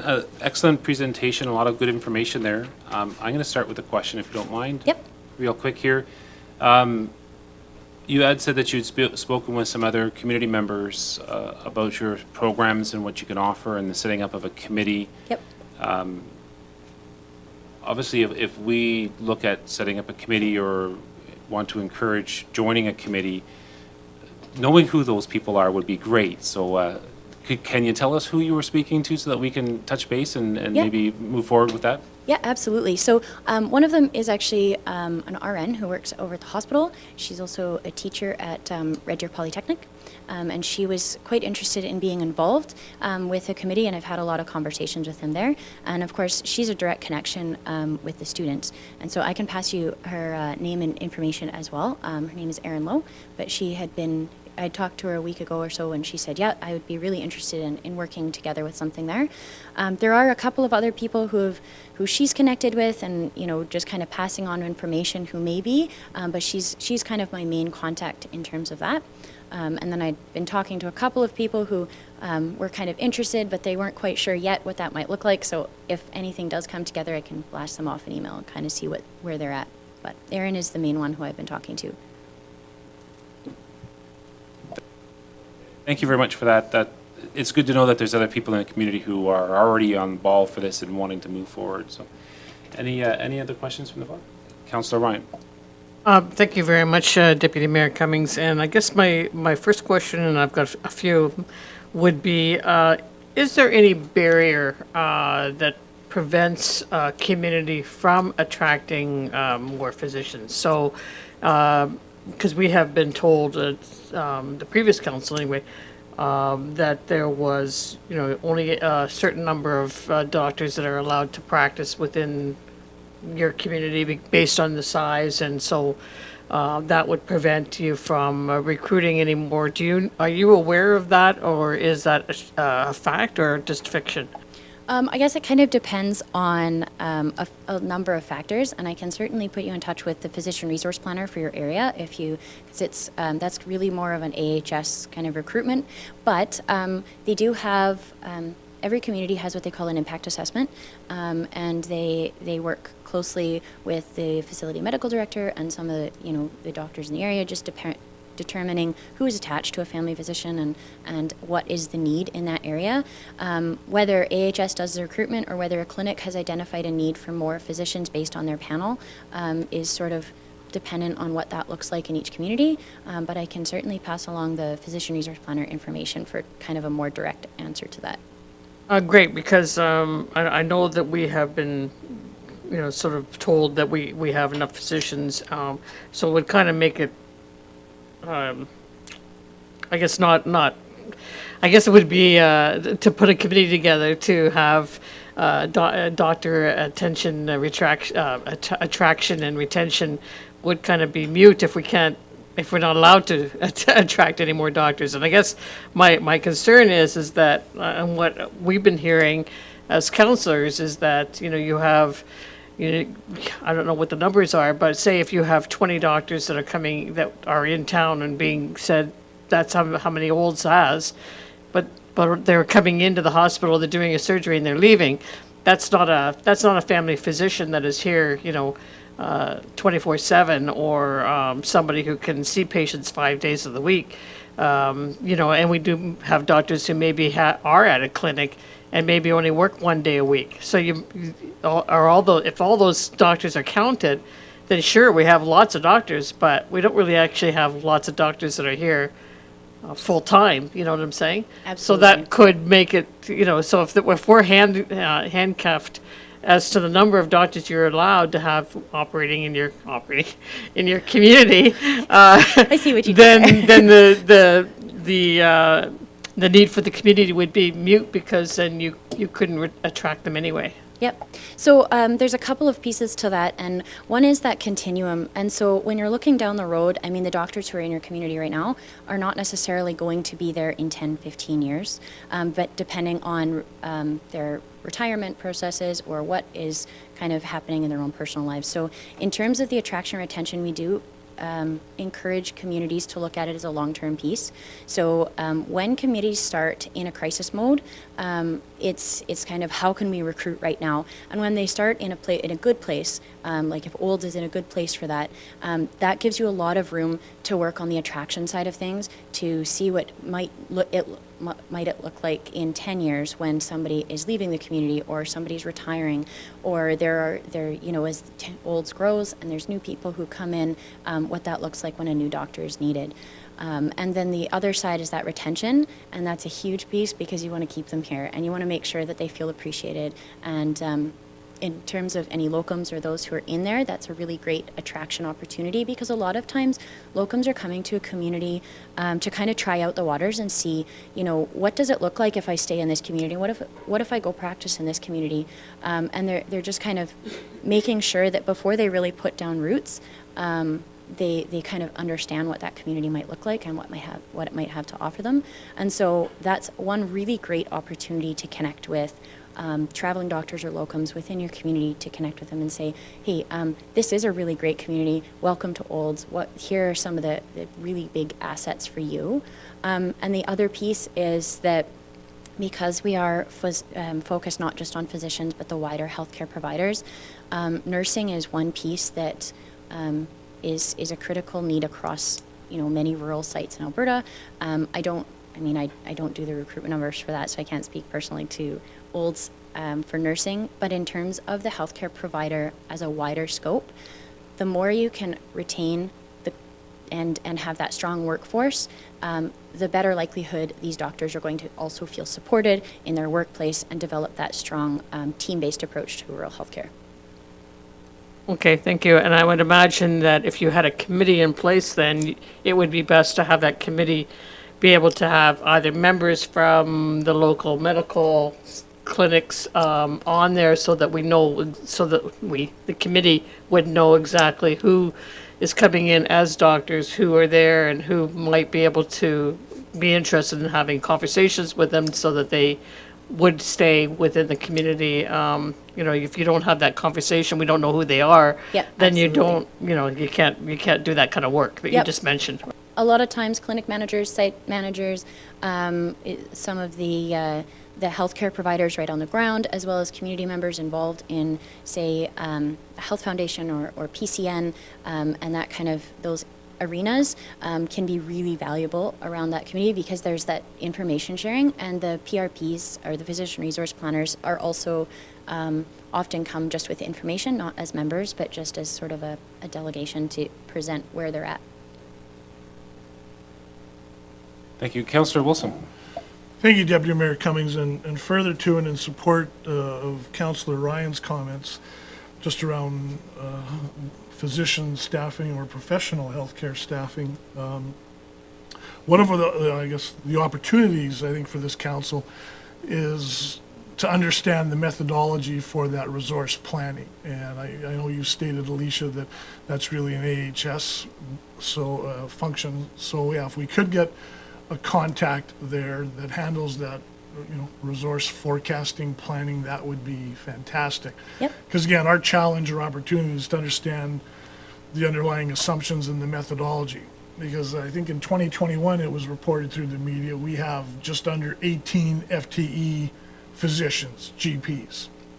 So it would be, and I don't know if you've had any experience in this, as far as what can we expect from AHS? Will they just simply tell us you have 19 GPs and 17.9 FTEs, or can we get a little bit of a drill down on that data? I think it totally depends on the community and the way, medical affairs has some forecasting. They kind of have a bit of a finger on the pulse in terms of what physicians are kind of looking like and population growth and that, but they would be a little more privy to that information. So absolutely, I can get you that contact. I would just have to make sure I know which of the three it is. So I will forward that along. Councillor Daly.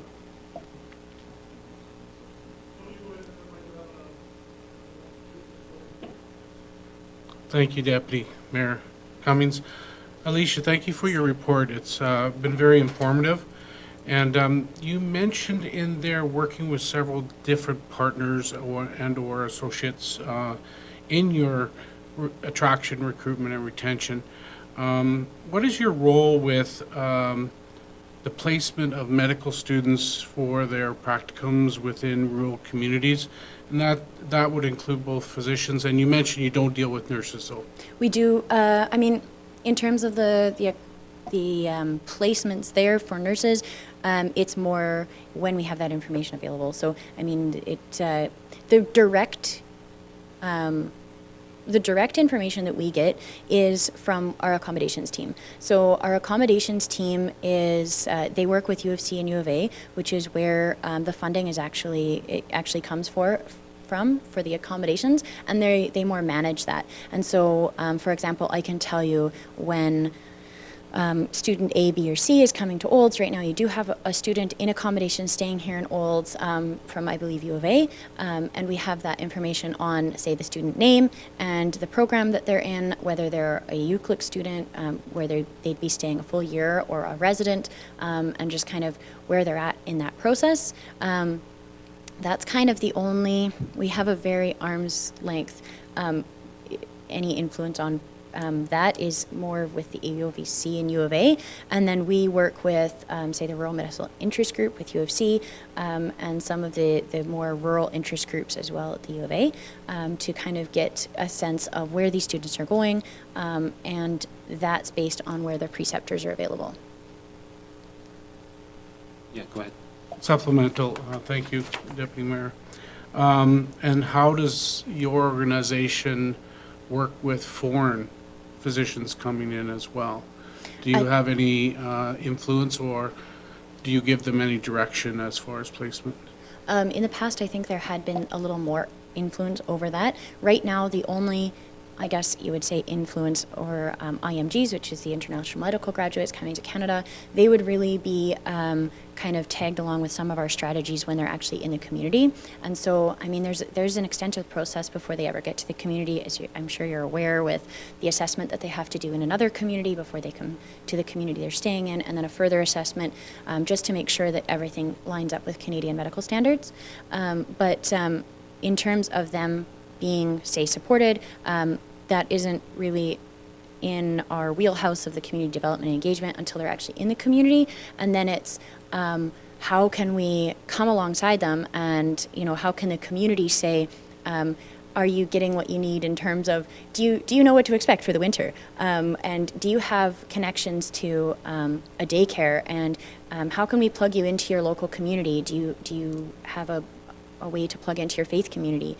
And so that's where a community can come along and say, you're not only brand new to Olds, but you're brand new to Canada, and how can we support you, because we really want you to stay here, especially past any kind of term contract, depending on how that's put in place.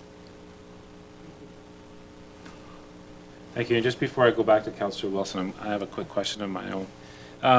I really do appreciate the name change of the organization. I think too often we get hogtied into that doctor. We need doctors and not healthcare professionals. And so I like the fact that you've changed it to healthcare professionals, because that's a broader group.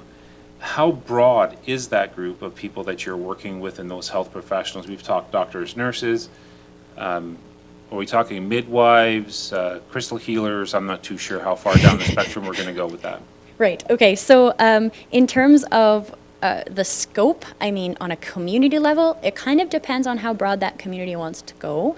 Our organization particularly focuses on nursing, physicians, and allied health, which would be, say, paramedics, and some of the allied health professionals that fall under that scope.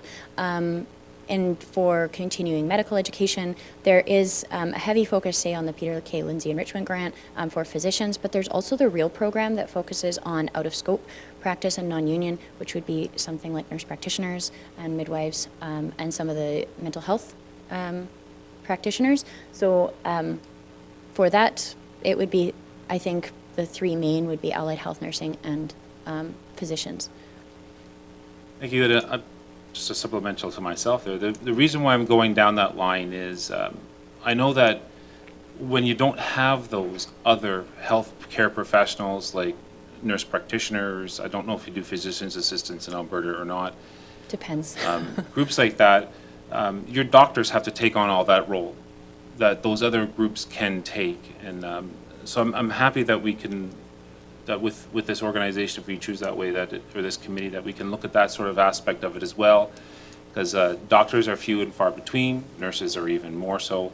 So if we can fill gaps with nurse practitioners or physician's assistants, paramedics, I don't know how paramedics work outside of the ambulance corps or firefighters, but that's really good. Councillor Wilson?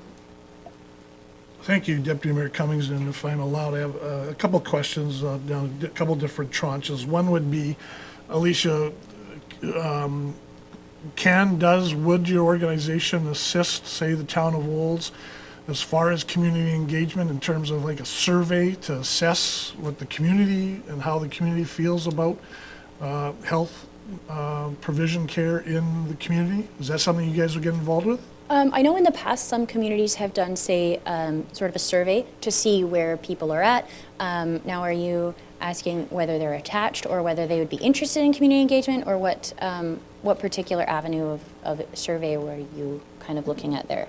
Well, I think, what are people's experiences around accessing health care, accessing a physician, wait times, that sort of thing, specialists?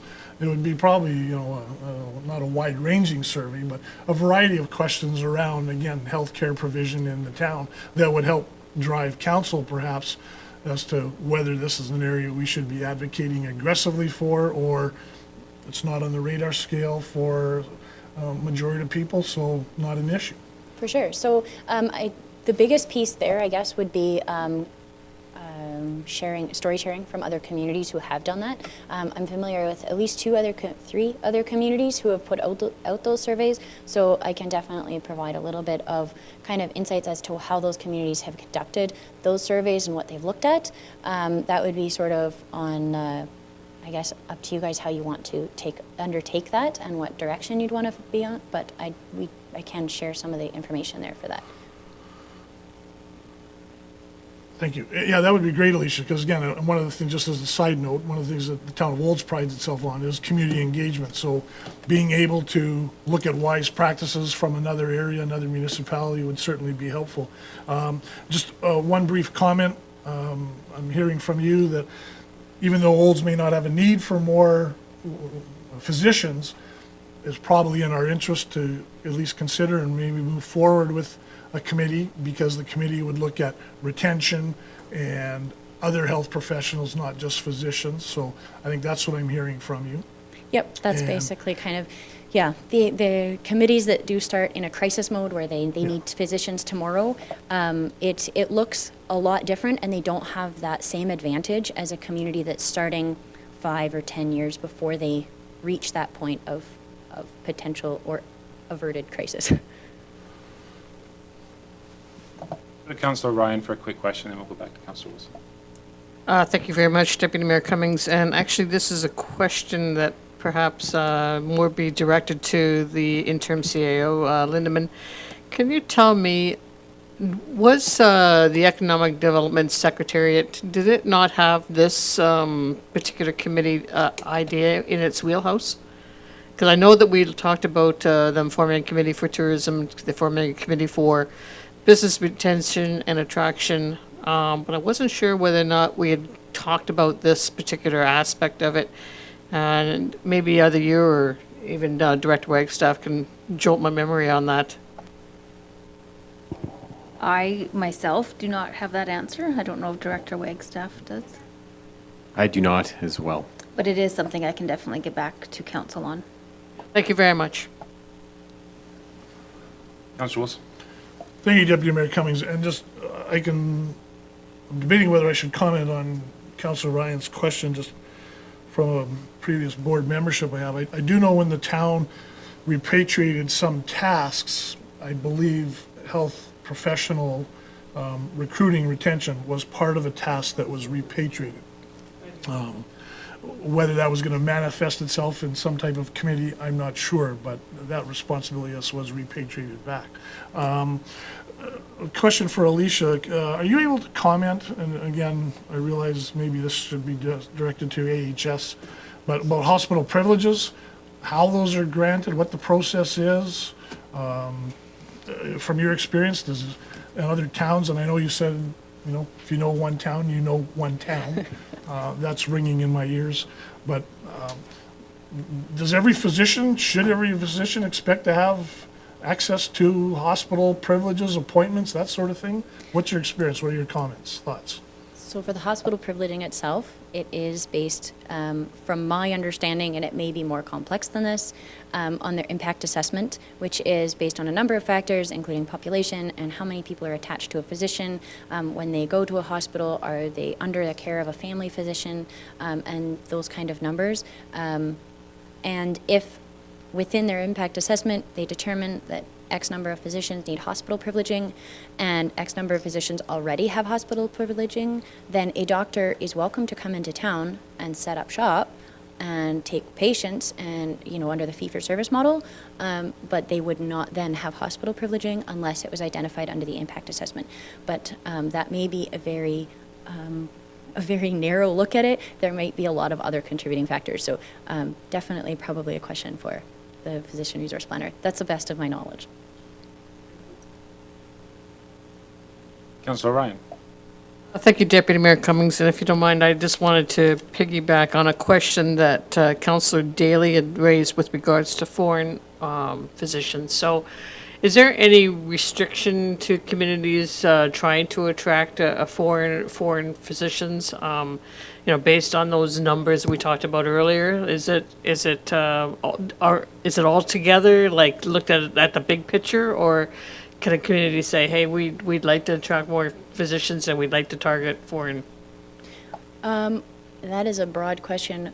I could add maybe one thing too, that I am not 100% certain what they need before they come into a community, but I do know that they need to have a 3-month assessment that is outside of their community that they would like to go to. So let's say they would like to come to Olds, they need to go and have a 3-month assessment in somewhere like Bonnyville to have that, make sure that everything's up to standards. They may, depending on their graduating institution and which country they're coming from, they may need additional upgrades to have to even write the exams. There is an entrance exam that they have to write before they're even eligible to come and get that assessment. And after they do that 3-month assessment, then they have to come into the community and do that here. That's all very, very expensive. And so a lot of times the IMGs are looking at communities that have what's called sponsorship. And so when they are a sponsored community or sponsored eligible, then they can get that money paid for on a return of service agreement with AHS. And so let's say it costs, I don't know, I'm going to throw it out there as $50,000. So let's say it's $50,000. AHS will pay for that $50,000, but they have to stay in that community for 3 to 5 years. And then they can decide whether they would like to stay or practice elsewhere.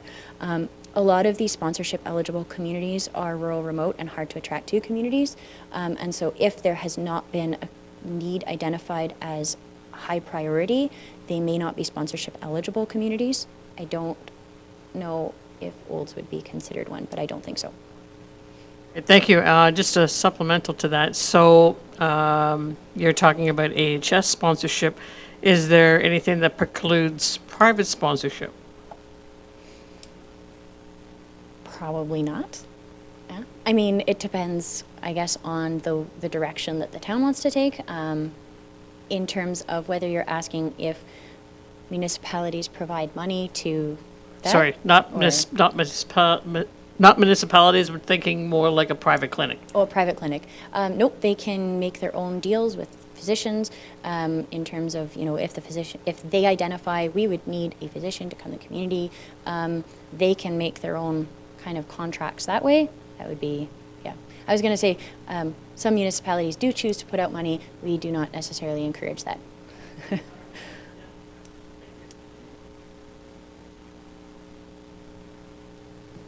Since I see no more questions coming up here, I would like to say thank you very much. That was an excellent presentation. like I said, I do like the change of the name. Doctor retention's kind of pretentious. So I do appreciate that very much. Thank you very much for the presentation. We look forward to the information you're going to provide to us here that we've asked for, and that would be great. And if there's nothing else, then maybe a motion to accept for information from somebody? Harvey? Yeah, I move that we accept for information the Rural Alberta Rural Health Professional Plan, Action Plan. Thank you so much. Have a good rest of your day. You too. And all in favor? As there is nothing else on the agenda, I would, Councillor Wilson. Thank you, Director Cummings. I just had a question, and I think we're going down a path that previous council had somewhat traveled before, but, you know, Alicia has referenced that AHS obviously plays a big part in a lot of these things, and she's going to come back to us with some context. Just wondering, at what point or how would we go about perhaps looking to bring AHS representatives like the zone medical director and the director of operations in front of this council for a bit of an update? How would we do that? When would we do that? So I'm not sure if I'm directing that to the legislative clerk or to the CAO or whoever. Why don't we ask interim CAO Linderman to answer that one for us? Thank you. Yes, once we receive all the information from Alicia, we can definitely look into how we go about bringing those in front of council. Sir Ryan? Thank you, Deputy Mayor Cummings. And I guess further to that, it would be interesting to see, you know, where we go from here, whether or not we want to set up a committee, and would that be, you know, a town-initiated something that we would do as a town, or whether or not it should come from some of the people that Alicia's been speaking with already. So there's always that question that we need to deal with. And Director Wilson had talked about, you know, talking with the community and doing an engagement. So those are two areas that we should also have some more conversation on. I agree entirely on that one there, and I think that that's something we can ask to be brought on to the next CAO council conversation, so we can get a better and clearer picture on where to go with it, whether to bring it back to PMP, have it formally in a committee, or to invite a council or a citizen to engage or involve themselves in that sort of process. Well, thank you very much for that, Deputy Mayor Cummings. I do think that you know, we could look further into the Economic Development Secretariat, because I do believe it was part of the conversation way back when it was first started, that would be another role that it would take on. And CEO, interim CEO Lindeman had already said she would look at that. So perhaps we can bring this whole issue back to a CEO conversation for this month. Thank you. Anything further? And if I could ask for a motion then to adjourn the meeting. Sir Daly. I move that we adjourn. All right, all those in favor? Thank you. Thank you. Then I call the meeting adjourned at 3:05 p.m.